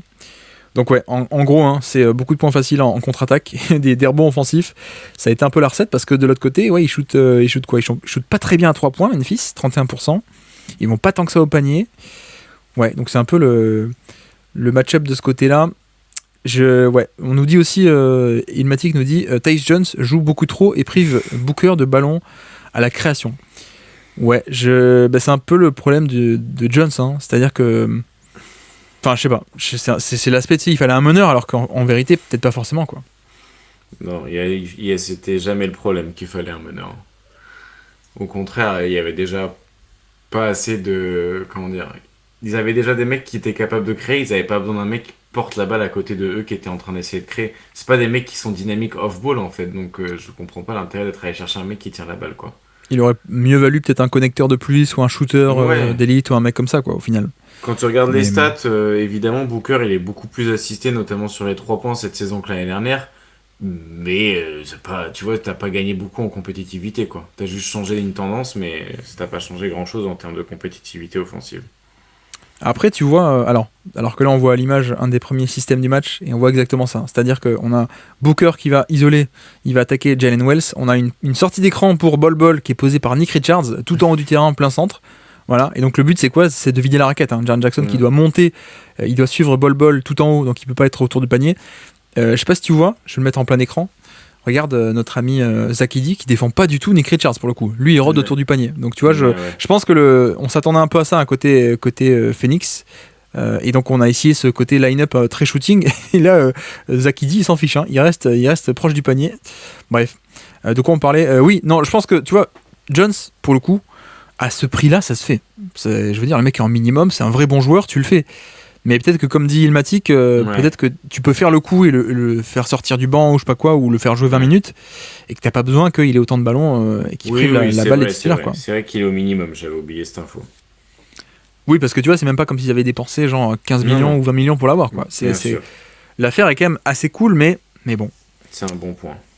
On en parlait déjà tout l'an dernier, hein. C'est pas forcément un problème de meneur de jeu, en effet. Est-ce que ça fait le play-in Phoenix J'attends de voir. Hein. Attendons de voir maintenant la nouvelle formule. Super réponse pour un pronostic, ça. Pas mal. Moi, je dirais quand même oui. Parce que moi, je suis quand même toujours enclin à être optimiste à propos de Bud, Booker et Durant. Mais tu vois, il faut voir le play-in qui est-ce qui va passer ou pas. Quoi. Parce qu'il y a... Les Kings, ça va se maintenir ou pas Les Kings, hop, attends-toi. Fais voir un peu les standings. On a les Clippers 6e, d'accord. Les Wolves 7e. Dallas 8e, ça pourrait se casser la figure, je pense. Dallas. Sacramento 9e, ça pourrait se casser la figure. Les Warriors, ça pourrait monter. Phoenix, ça pourrait monter. Phoenix est 11e. Et après, il reste aussi les Spurs qui sont 12e. Petit pari. Je pense que c'est Dallas qui se casse la gueule. Je pense que Phoenix y sera. Ouais, à la place de Dallas, je pense. Je pense que les Warriors y seront. Ouais. Et les Spurs, je me méfie de Wemby. Ouais. Sacramento, je pense que ça peut bien tourner en attaque. Ça peut gagner suffisamment pour rester à flot. Ouais. Tu vois, je veux dire, ils ont perdu des Aaron Fox, quoi. C'est pas... Et puis ils l'ont remplacé par un meilleur joueur, donc... Non mais... Bon bref, vas-y, je vais pas recommencer. Non, vas-y. Non, mais pour moi, ils ont gagné en termes de fit offensive. Ils ont gagné. Genre, ils ont perdu en playmaking défensif au premier rideau avec des Aaron Fox. Ils ont Keyon Ellis, donc la valeur du playmaking défensif de Fox, en vrai, on battait un peu les couilles par rapport à Keyon Ellis, tu vois, vu que c'est plutôt lui qui va en générer. Je pense qu'en termes de mouvement off-ball, de shooting, de niveau de cut, ça fonctionne tellement mieux Zach LaVine que Fox. Donc t'as un meilleur spacing et un meilleur mouvement autour de Malik Monk et Sabonis. Ok, il y a le passing de Fox que du coup, qui va potentiellement un peu manquer. Mais de toute façon, il n'était plus vraiment utilisé comme joueur de création pour les autres. Donc non, en vrai, pour moi, Sacramento, ils sont meilleurs maintenant qu'ils l'étaient avant le trade. Donc ça peut se maintenir un flot. C'est plus une question d'arriver à trouver le rythme du collectif, quoi. Mais bon, je suis pas inquiet. Tu veux parler de Fox aux Spurs ou pas j'ai regardé un peu dernièrement les matchs du coup. Et parce que du coup, je voulais en faire une vidéo pour le Dreamcast Show. Et du coup, je me suis un peu penché sur le sujet. Et c'est vrai que les problèmes de spacing viennent pas de lui, mais c'est-à-dire qu'il les corrige pas non plus. Donc il y a un peu ce truc-là il est pas négatif dans ton spacing, mais il est pas franchement positif. Il passe sous les écrans les défenses. Donc il y a cette histoire de il peut pas vraiment, c'est pas un joueur qui est franchement équipé pour battre le drop. Là où il y arrivait avec Sabonis, c'est quand Sabonis il arrivait à poser des bons écrans pour que Fox il puisse passer autour de Sabonis et se remettre sur sa main gauche, parce que du coup les défenses elles faisaient une espèce de ice ou de la défense en weak pour le forcer sur sa main droite. Là, c'est pas, je suis désolé, Wembanyama, il y a énormément de qualité. C'est pas ces écrans qui vont permettre grand chose là-dessus, quoi. Et du coup, même au niveau des Gortat screen, je trouve que Wembanyama, c'est pas un truc qu'on voit beaucoup faire. Et Fox était hyper dépendant de la capacité de poseur d'écran de Sabonis pour pouvoir s'offrir des trucs au cercle, justement. Et ça va manquer. En dessous, du coup, sur le pick and roll, je trouve que ça fonctionne pas très bien pour l'instant. En tout cas, c'est pas terrible, et c'est surtout parce qu'il rentre ses mid-range que ça fonctionne. Mais les pull-ups qu'il prend pour battre le drop, il les prend même pas à 3 points, il les prend sur du mid-range. Donc bon, après voilà, chacun voit midi à sa porte. Et t'as aussi le truc de les pick and roll inversés sur les matchs où Fox y joue. C'est pas genre Wembanyama qui porte le ballon et Fox qui pose un écran. C'est Chris Paul qui porte le ballon et Fox qui pose des écrans. Donc je te laisse imaginer le dynamisme absolument terrible de ce genre d'action, vu que plus personne s'occupe de Chris Paul qui a un ballon dans les mains, donc ça crée absolument rien. Et du coup ça c'est un peu, c'est pas terrible. D'un autre côté, il y a des trucs très cool sur des zoom action ou des Miami action qui du coup, là, il y a un écran de Chris Paul, mais aussi de Wembanyama, et du coup, ça génère beaucoup plus de mouvements. Il y a aussi les minutes avec Devin Vassell et Keldon Johnson, par exemple, qui fonctionnent bien, ou avec Stephen Castle, mais les minutes où c'est Chris Paul et Jeremy Sohan et Fox qui sont sur le terrain en même temps, c'est un peu compliqué, quoi. Donc, pour l'instant, je demande encore à voir un peu la compatibilité du duo, et je suis pas sûr que Fox soit un mec qui apporte énormément autour de Wembanyama, mais il y a un truc qui est sûr, c'est que Fox en transition à côté d'un playmaker défensif comme Wembanyama, ça peut être très bon. Et vous en parlez avec FD dans l'hebdo, le fait que Wembanyama, sur les contres qu'il fait, il les envoie pas dans les gradins, mais il arrive à prendre le rebond et à enchaîner sur une transition. Ça, ils vont en profiter de ouf. Et je pense que les Spurs, avec Wemby et Fox, vont être une superbe équipe de transition. Mais bon, voilà. Fox et Sabonis ne s'aimaient plus, de toute façon, nous dit Ringo, pour ceux qui ont suivi le drama de l'unfollow Instagram.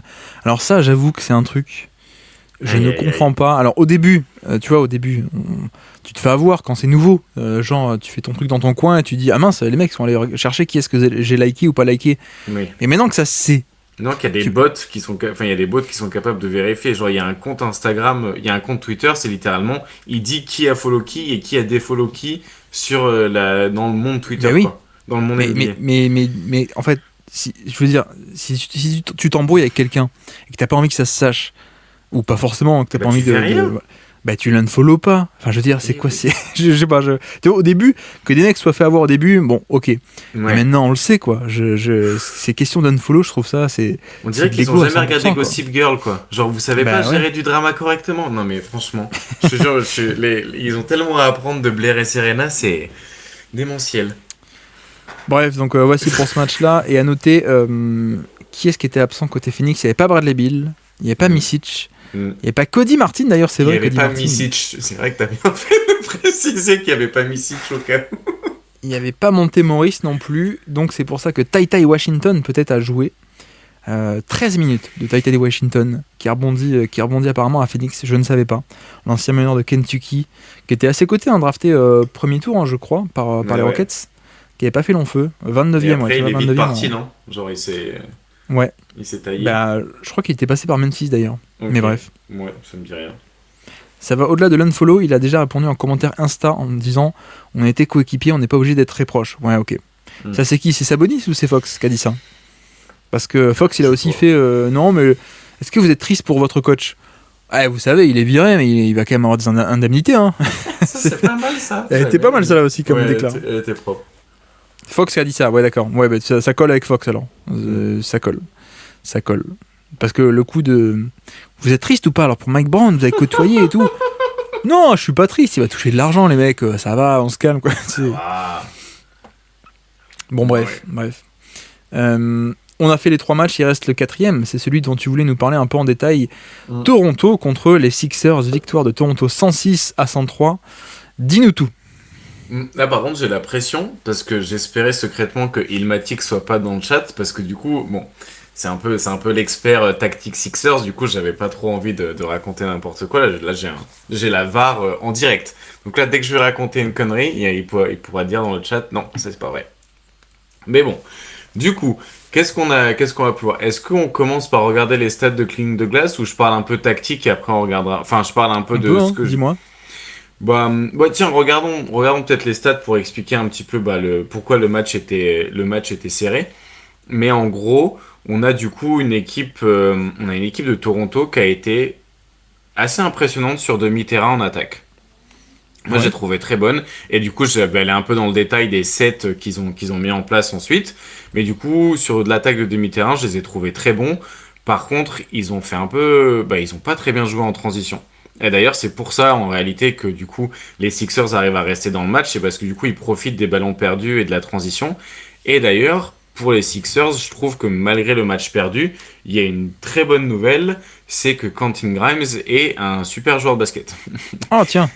Et du coup, franchement, que ce soit en attaque, sur demi-terrain, en transition ou en défense, ou du coup, Ouais, ça c'est une action dont je voulais parler qui est plutôt pas mal.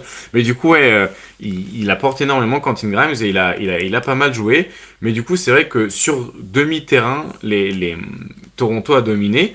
Et du coup, je vais un peu aller dans le détail de pourquoi tactiquement. Mais du coup, en gros, ce qu'a fait Toronto, c'est énormément d'écrans et de mouvements sans ballon. Et du coup, il y a des enchaînements, par exemple, de écran sur le ballon qui s'enchaînent avec un veer screen, qui est donc du coup le poseur d'écran qui a posé un écran sur le porteur de balle, qui enchaîne avec un autre écran off-ball, souvent pour un joueur qui va réceptionner le ballon.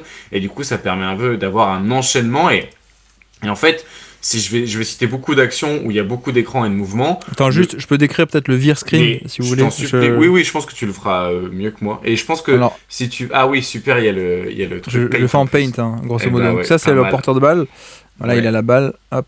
Ça, c'est le porteur de balle. T'as un mec qui arrive ici pour faire genre, il pose un écran. Voilà. Et en fait, non, il pose pas d'écran. Il vient poser un écran pour un shooter qui remonte. Voilà. Ça, c'est une veer. Bon, après, ça dépend des appellations, mais Oui. en général, c'est un peu ça l'idée, hein, le veer, grosso modo. Donc ça, c'est pour enchaîner pour un shooter qui sortait d'un corner. Qu'est-ce que t'avais d'autre comme action, tu m'as dit? Bah, du coup, il y a celle que tu étais en train de montrer, du coup, où c'est un cut pour Scotty Barnes, où du coup, tu as une sorte de empty side end-off, et la défense est pas très alignée sur des Sixers. En fait, parfois, ils ont mélangé un peu du edge, et parfois, ils étaient un peu en drop, et là, du coup, ils vont à deux sur... j'arrive pas à voir si c'est Agbaji quel ballon. Ouais, je crois que c'est Agbaji quel ballon. Et du coup, ça fait une gator pass pour Mogbo vers Barnes. Du coup, une passe de l'intérieur vers un autre intérieur qui est en train de couper au cercle.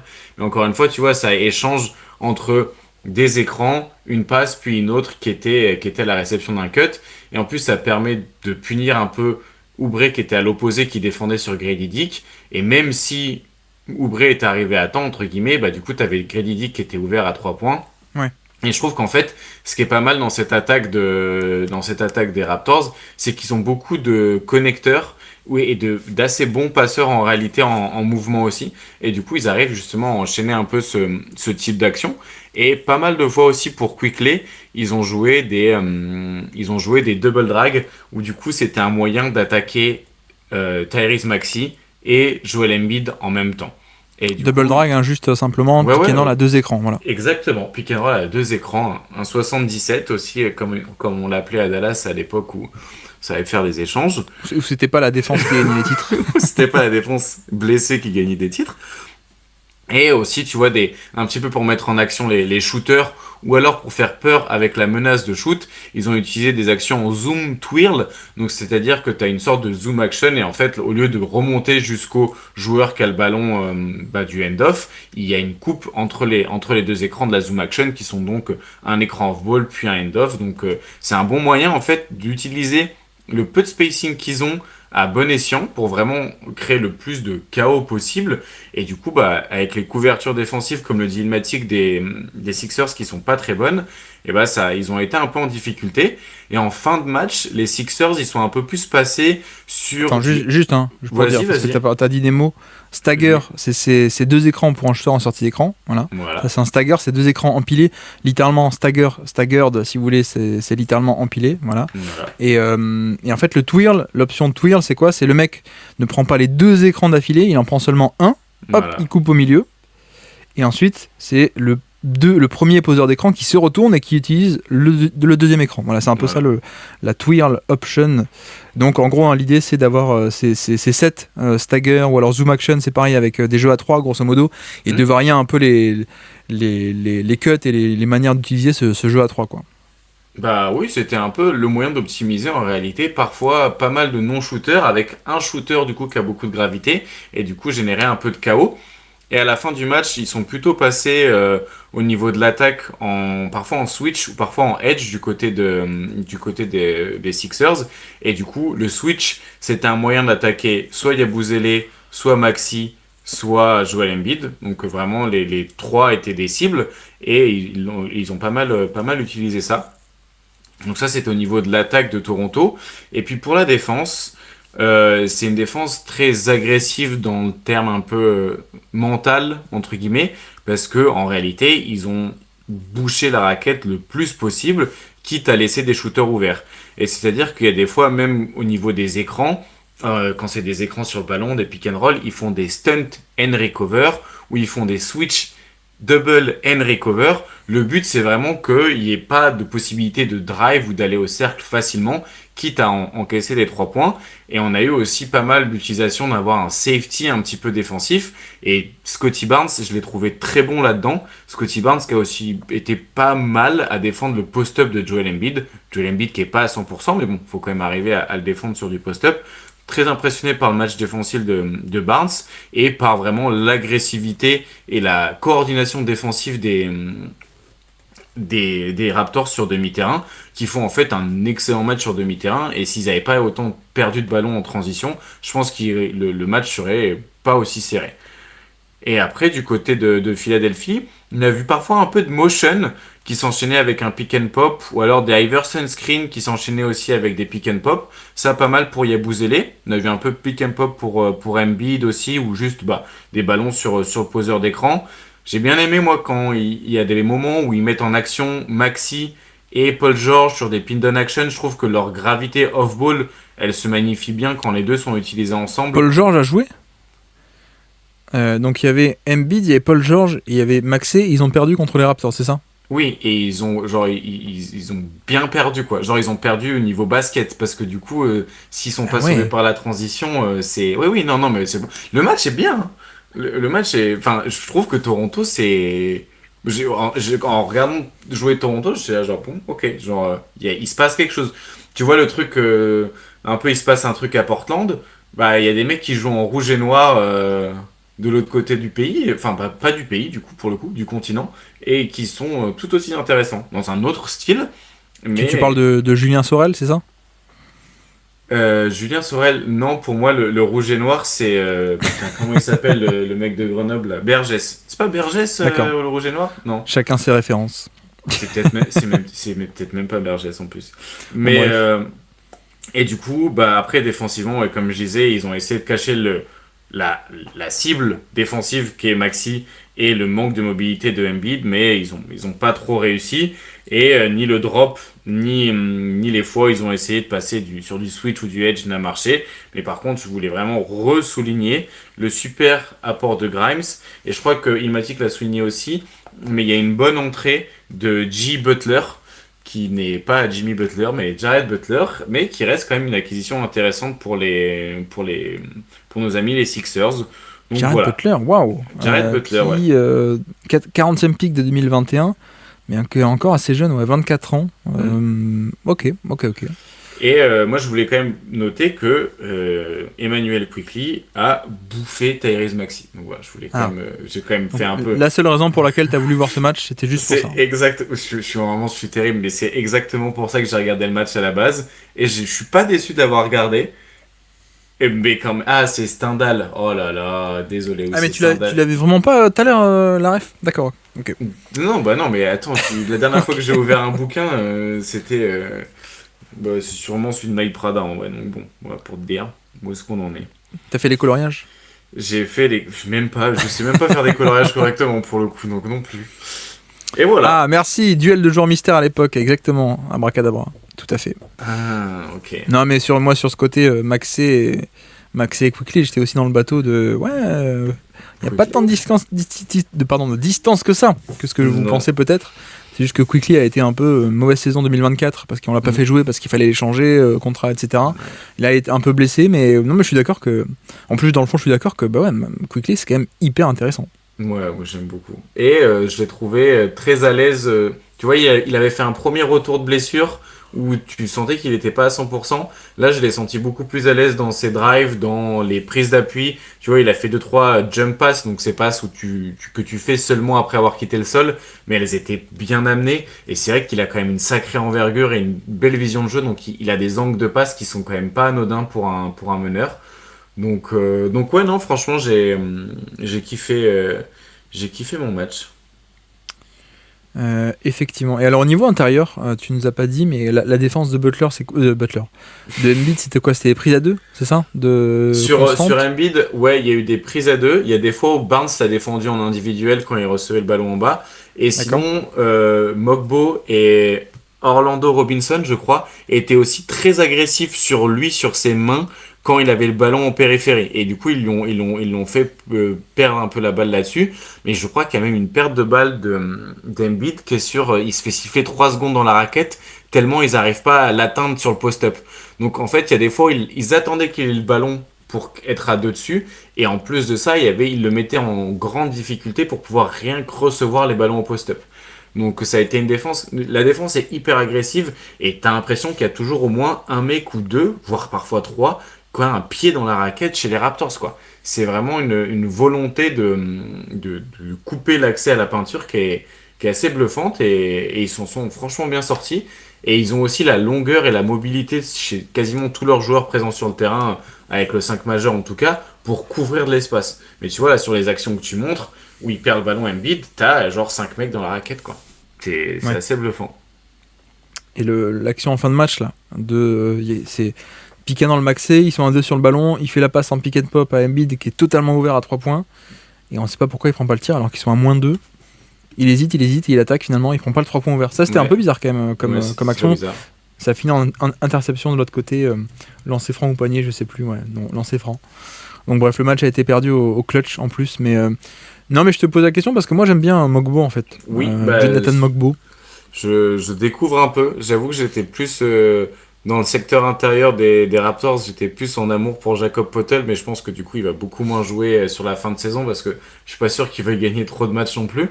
Mais non, en vrai, il est hyper intéressant. C'est un intérieur undersize qui bouge beaucoup, qui est pas un connecteur génial, mais qui peut quand même faire des passes très intéressantes et qui peut être aussi playmaker défensif. Donc non, un profil assez complet. C'est un profil qui fit très bien dans ces Raptors, en réalité. C'est un Raptors qui a un peu, à des moments, une allure d'Orlando quand même. Dans l'agressivité défensive, la longueur, le switch, tu vois, il y a quand même... ils n'ont pas le talent aux mêmes endroits du roster, mais dans l'idée, c'est pas des projets qui ont l'air si éloignés que ça, quoi. Gun My TV qui nous dit salut à tous, j'ai passé la nuit dernière, la pire de ma vie. Par rapport aux Sixers ou pas? Par rapport aux Bulls, je pense, du coup. Ah, peut-être. Ilmatic qui nous dit Mogbo, j'aime bien la défense. Ouais, bah tu vois, on est d'accord. Défense, playmaking, def et un peu de passing. Je suis d'accord. Qui a joué d'ailleurs dans la conf de Alan, enfin de Santa Clara, du coup. Chez les les Dons de San Francisco, dans la WCC. Donc toujours des joueurs un peu sous les radars parce que la conférence de Santa Clara est un peu... c'était pas une des plus grosses quoi, de NCAA, donc t'as toujours des joueurs comme ça qui arrivent à émerger. Après il est un peu plus vieux, hein. Il a 23 ans déjà, c'est un rookie mais rookie de 23 ans. Ouais. Mais ouais, clairement j'aime beaucoup le profil en tout cas. À voir ce que ça peut faire évidemment long terme, mais je pense que c'est un mec candidat All-Hipster Team pour l'an prochain quoi, assez nettement. Donc ok, donc victoire contre les Sixers qui eux avaient Embiid, Paul George et Maxey, et qui ont perdu contre des Raptors qui n'avaient même pas Jacob Poeltl pour défendre Embiid, c'est ça, hein? Ouais, d'accord. C'est ça. Ouais, donc effectivement, c'est assez intriguant, quoi. Ne serait-ce que de dire ça, t'as envie de regarder le match, quoi. De dire, mais qu'est-ce qui s'est passé, quoi.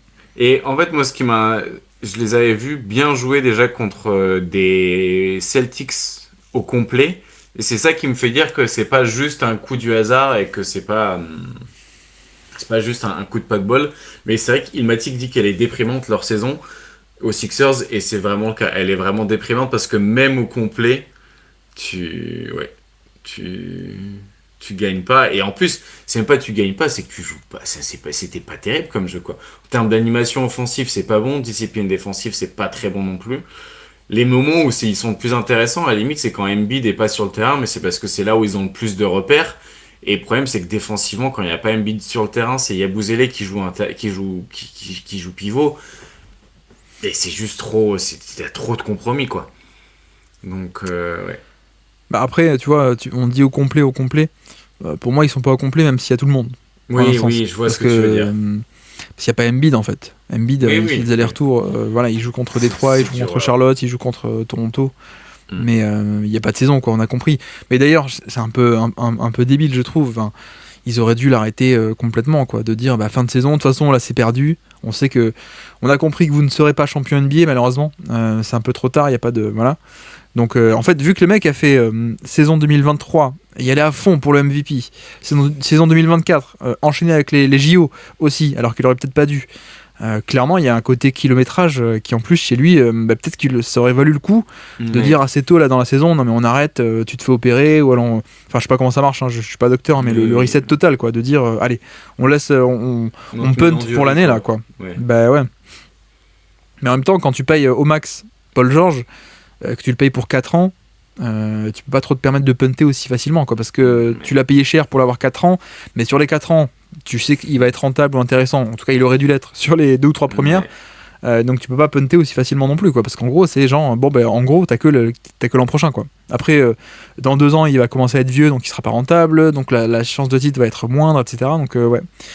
Mais ouais, c'est un peu déprimant, parce que là, il y avait tout le monde, mais bon, c'est pas comme si on était sur une saison où il y avait tout le monde, ils étaient dans un rythme de 60 victoires en forme, quoi. Là, certes, les mecs sont là, mais bon, Paul George est pas bon et il fait des allers-retours avec l'infirmerie. Embiid aussi, donc voilà. Et Maxey, le trou d'air. Alors, comment défensivement, c'est un truc particulier ou c'est juste qu'il a manqué des tirs ? Il a manqué des tirs, il a pas réussi à être bien mis en rythme aussi. Je pense qu'il y a une grosse part de coaching offensivement. Il a pas de bons tirs, tu vois, il en prend que 9. Et en fait, il arrivait pas non plus à créer énormément de séparation par lui-même, mais je trouve qu'il a pas été mis dans les bonnes conditions. Il y a des tirs aussi qu'il a loupé qu'il met d'habitude, hein. Franchement, il a loupé des tirs au cercle que je pense qu'il met d'habitude. Je me demande s'il n'était pas lui aussi un peu blessé. Des images que j'ai vues. Alors après, j'ai pas vu assez les Sixers pour avoir une bonne.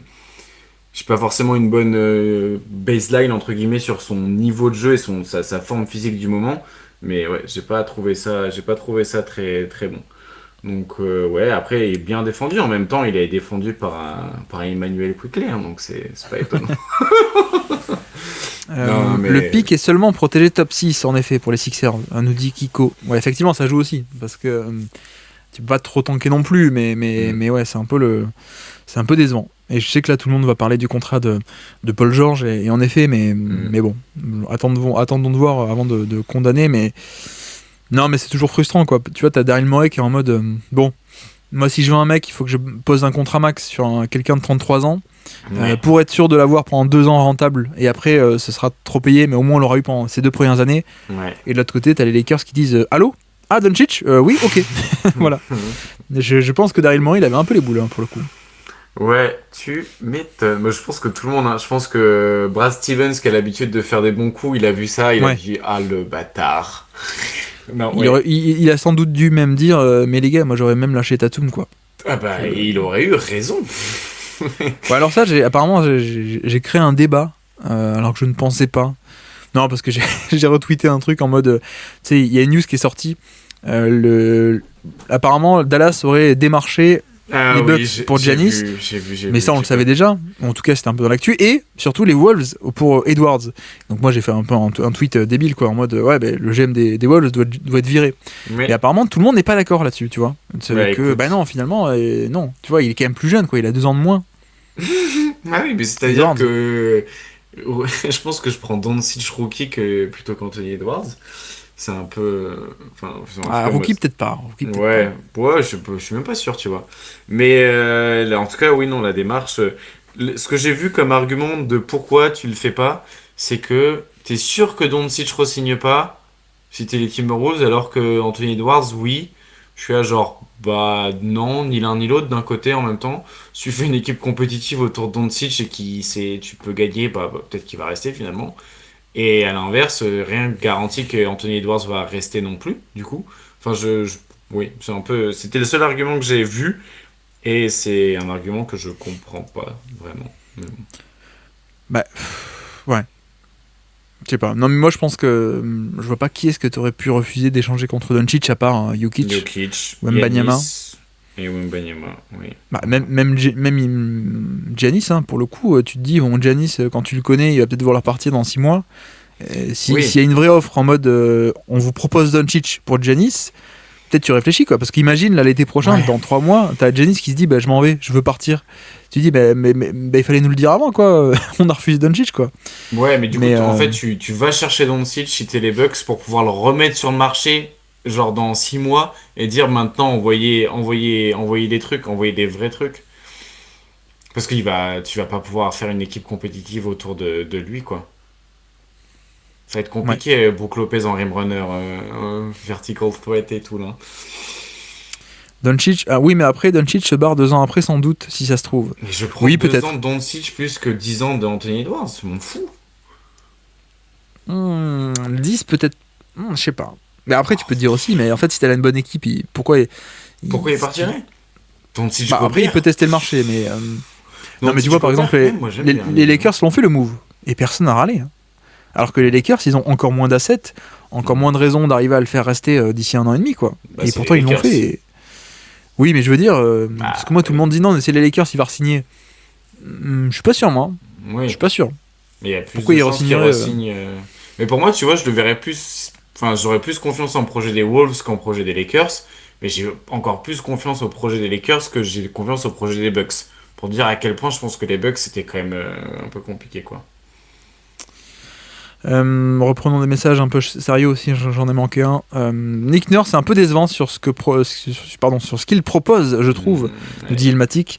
La sous-utilisation de dommage. Paul George, Oubre qui joue 39 minutes. Après, alors je suis d'accord. Après, c'est toujours un peu compliqué de juger un coach dans un effectif à ce point Oui. particulier. Et bon, après, secrètement, c'est aussi un Tom Thibodeau 2.0, hein, Nick Nurse, hein, pour le coup.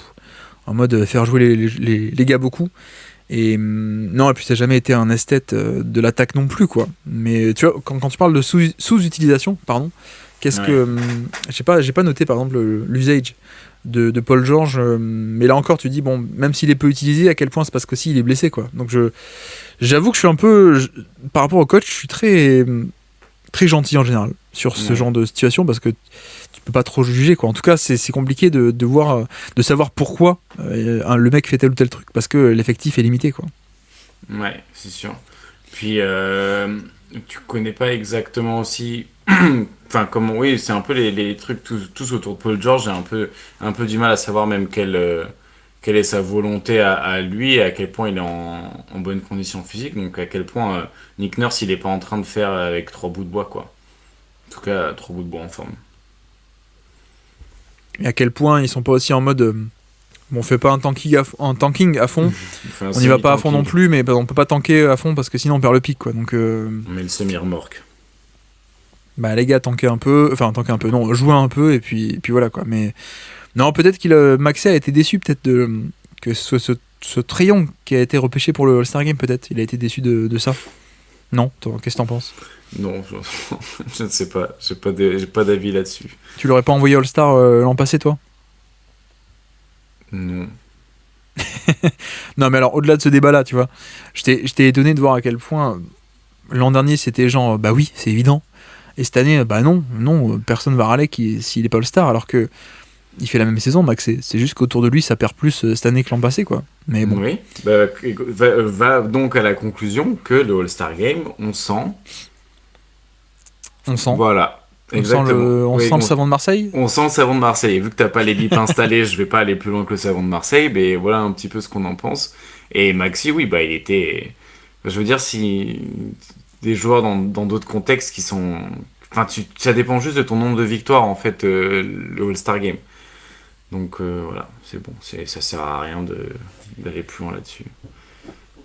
On les Bref, comptera à la voici fin. pour ce match, voici pour cette nuit. D'ailleurs, avant de passer au quiz, je crois qu'on a une méga soirée NBA. Il me semble qu'il y a les 15 équipes qui jouent, c'est ça?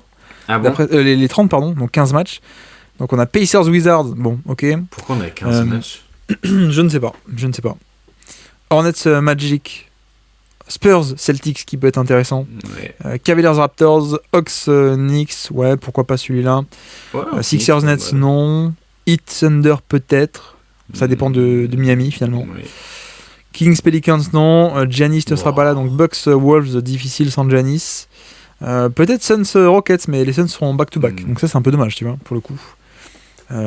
Pistons Bulls. Attends, il y a un back-to-back Pistons Détroit Chicago 2 fois d'affilée. Putain, Ok. l'enfer. Oh. Ah, il y a encore un Lakers Jazz. Waouh, super les débuts de Doncic. En back-to-back, enfin pas back-to-back, mais 2 fois d'affilée. Lakers Jazz, bravo. Blazers Nuggets, encore un. Bah, c'était le même match aussi qu'on a eu hier. Blazers Denver. Je sais pas ce qu'ils ont fumé, les mecs du calendrier. Warriors contre Dallas pour Butler, si ça vous intéresse. Et puis Memphis Clippers. Ouais, c'est peut-être celui-là, mais Memphis aussi en back-to-back. Non, ouais, mais tout le monde joue, hein, tu vois. Tout le monde joue. Mais pourquoi? Ah, peut-être parce qu'il y aura le All-Star Game après. Donc ils veulent un peu Ok. égaliser. Peut-être, je sais pas. Je ne sais pas. Bref, on s'arrête là, Azad, sur ce match ou pas? Et bah ouais, je pense qu'on a fait le tour. Hein. Ok. Eh bien. Est-ce qu'il y a encore des gens dans le chat ou pas? Est-ce qu'on a des gens réveillés? Excuse-moi, Azad, je m'étouffe. Est-ce qu'il y a des gens encore réveillés pour le J'ai joué avec? Les J'ai joué avec, oui, super. Raïs nous dit oui. Pour Azad, oui. Captain Ian Solo, ah ben. Bonjour, Captain. Ce soir, c'est le Derrick Spurs, tout à fait, nous dit Garincha. Ouais, donc les gens sont réveillés. Ok, le J'ai joué avec, finissons l'émission comme ceci. Si je ne m'étouffe pas, ce serait mieux. Azad, tu connais le principe du jeu ou pas? Non, dis-moi en plus. Vas-y, explique-nous le principe du jeu. Alors, tu prends un joueur random et tu commences par le joueur qui a joué le plus, le 50e joueur qui a joué le plus de matchs avec lui, et après tu remontes jusqu'au premier. C'est pas mal. Donc on a un joueur mystère, c'est pas mal. On a un joueur mystère. Tous les soirs, on essaie de deviner un joueur mystère et le critère pour deviner, ce sont les coéquipiers les plus fréquents en carrière. On remonte du 50 au numéro 1. Il faut trouver le plus rapidement possible. C'était pas mal expliqué du tout. Je te l'accorde. Daimizao dit bien expliqué en vrai, effectivement. Bref, on est parti. J'ai joué avec. Je garde un œil sur le chat. Voilà. Yes, moi je le fais numéro 50, c'est Frank Jackson. Oh, waouh! De'Aaron Fox. 49, c'est Bogdan. Non, c'est Mason. Bogdanovic. Bogdanovic, c'est lequel? 48, c'est Cade Cunningham. Non, mais Bogdanovic, c'est lequel? C'est le mec qui joue. Bogdan Bogdanovic, c'est Bogdan Bogdanovic. Sinon, oui, je t'aurais dit, c'est Bojan Bogdanovic. Ok, mais attends. Bojan, c'est aider Azad. C'est qui Bogdan? Est-ce que c'est Bogdan c'est celui qui est parti. Bogdan, c'est celui qui est parti au Clippers, ça. Oui, tout à fait. Okay, c'est pas Bojan, tout à fait. C'est bon. Numéro 47, le 47e coéquipier le plus fréquent de la carrière de, j'allais dire son nom, c'est De'Juan Blair. 65 matchs avec De'Juan Blair. Purée. Numéro 46, d'ailleurs, c'est Gary Neal. Gary Neal, 66 matchs. On est à peu près au même endroit. 45, c'est James Johnson. James Johnson, ok. Non, ce n'est pas Sadiq Bey, ce n'est pas DeAndre Ayton, les gars. Ce n'est pas encore ça. Numéro 44, c'est Delon Wright. Oh putain. J'ai peut-être tapé Tim Hardaway Jr. Non. Je crois que j'ai tapé un peu dur au niveau du joueur. T'as tapé un peu dur. Numéro 43, c'est Rodney Magruder. Rodney Magruder. Ouais, l'ancien. Qui était un shooter un peu un shooter en sortie d'écran, qui a fait du Détroit, du Miami. Ouais. Voilà, à peu près, pour te dire. Numéro 42, c'est Tyreke Evans. Putain. Ah oui, donc il est bien passé par... il est bien passé... Ah ouais, non, peut-être qu'il est pas du tout passé par les Kings. Tyreke, il est passé partout. Hein. Il a fait Sacramento, Pelicans... Ah putain, mais il a même fait Indiana avant de se faire... Memphis, Indiana, ouais, tout à fait. Il s'est fait suspendre à Indiana, non? Exactement. En fait, il fait sa saison 2018 à Memphis quand il n'y a plus personne, quand ça tank. Et si la saison, il s'achète un pull-up, on dit « Ah, waouh, enfin un pull-up. Ah, super, il signe à Indiana, une bonne équipe. » Et là, test, ouais. Et puis, c'était fini. Où on en est. Donc, bon, Doug McDermott, pardon, numéro 41. Indiana, 40, c'est Richaun Holmes. C'est pas McDermott? Bah non, puisque je viens de le citer. Ah putain, je suis con, mais c'est incroyable. Moi, j'ai vraiment un talent, genre, je suis pire que... Donc attends, je t'ai cité McDermott, tu t'es dit, ah, Indiana. Ah, Indiana. Et si c'était McDermott? Celle-là, c'est plus fort que FD qui nous dit Saric 2 semaines d'affilée. Ah, celle-là, elle est pas mal. Elle est pas mal du tout.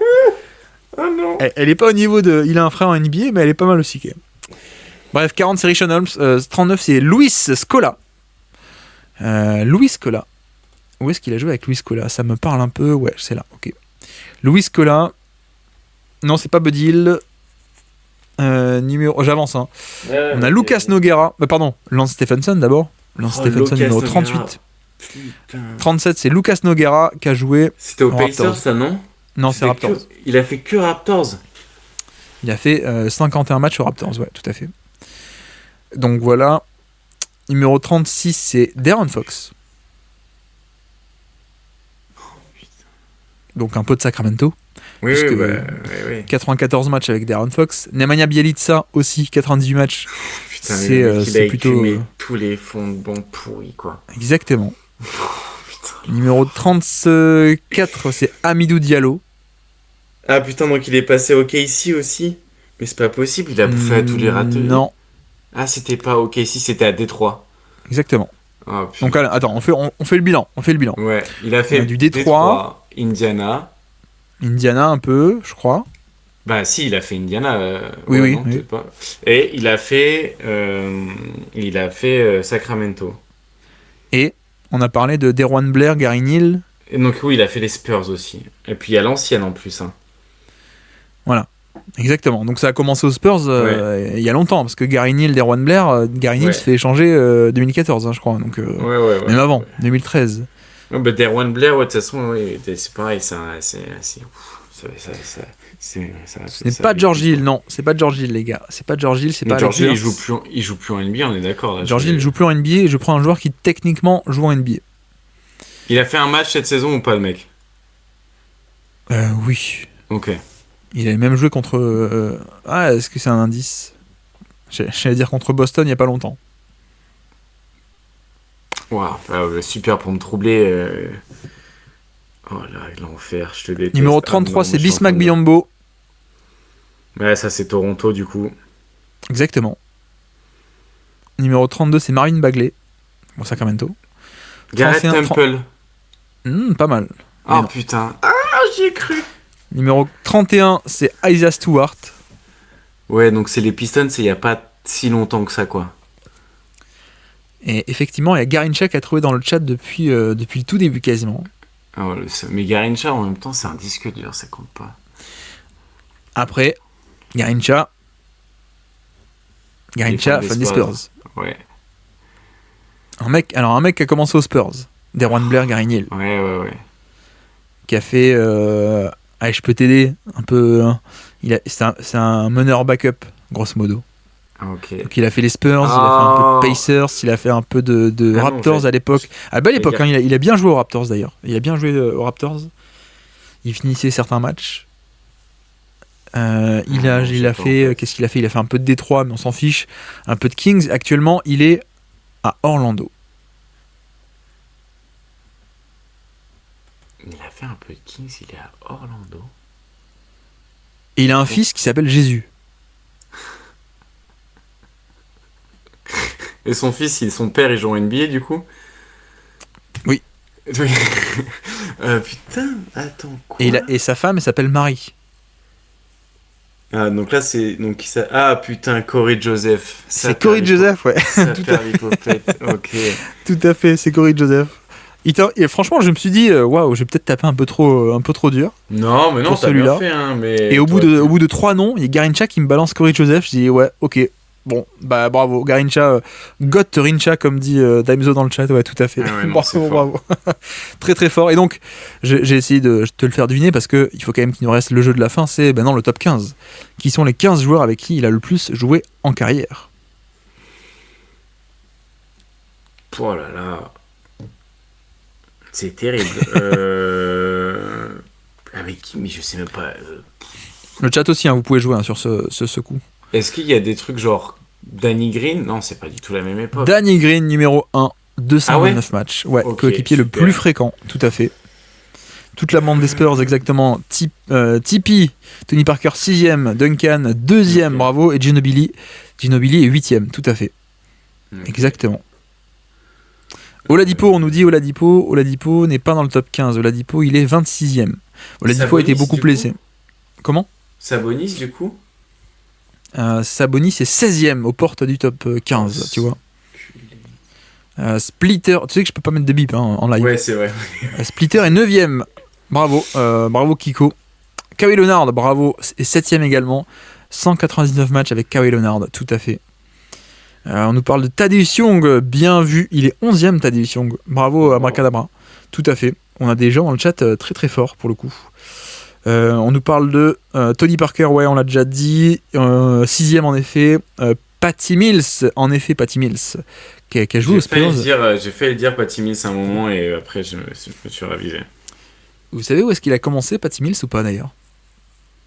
Est-ce qu'il y en a dans le chat qui le savent? Patty Mills.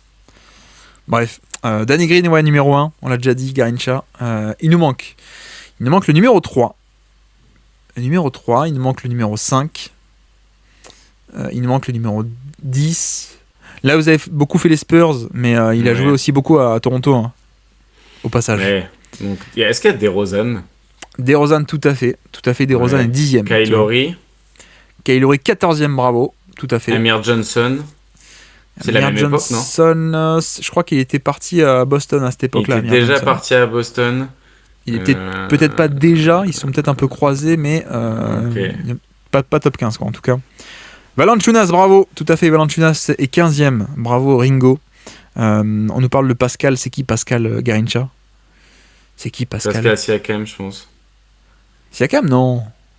Trop jeune. Peut-être. Ah oui, Pascal Siakam, Toronto, et t'as raison. Alors voyons voir. Pascal, non, 56e.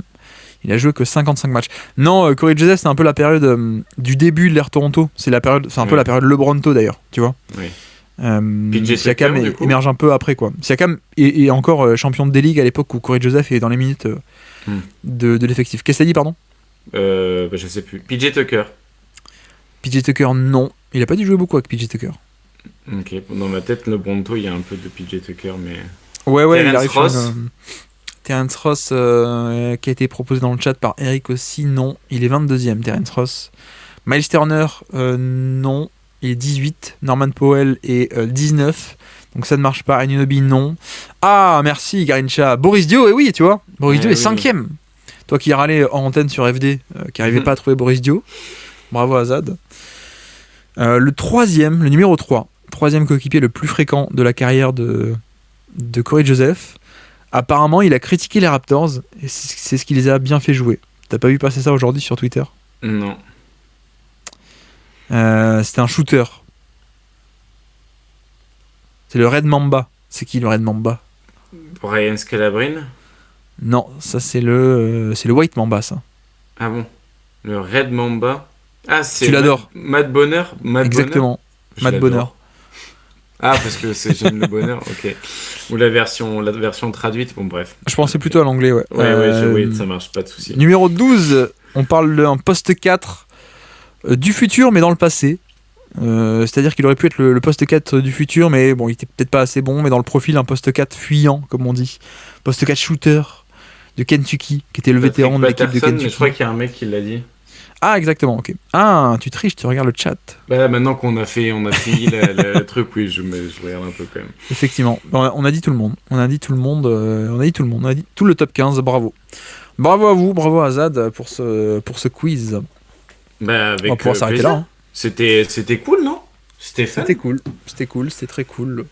Désolé d'avoir pas fait de la grosse audience avec un Toronto Sixers, mais bon, ouais. Il en faut pour tout le monde, voilà. Bravo à tous dans le chat pour le quiz, encore une fois, et puis merci pour la soirée, c'était très cool, encore un chat très actif, merci à vous. Merci à Zad pour cette quotidienne, encore une fois.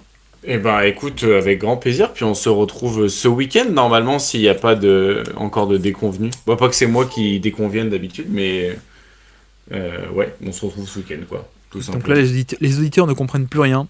Donc, oui, parce que du coup, les auditeurs, on se retrouvera lundi, mais du coup, toi et moi, on se retrouve ce week-end. Bref, merci à tous, c'était très cool. Merci Azad, merci le chat, et on se dit à demain. À demain pour une nouvelle quotidienne. Allez, ciao. À demain.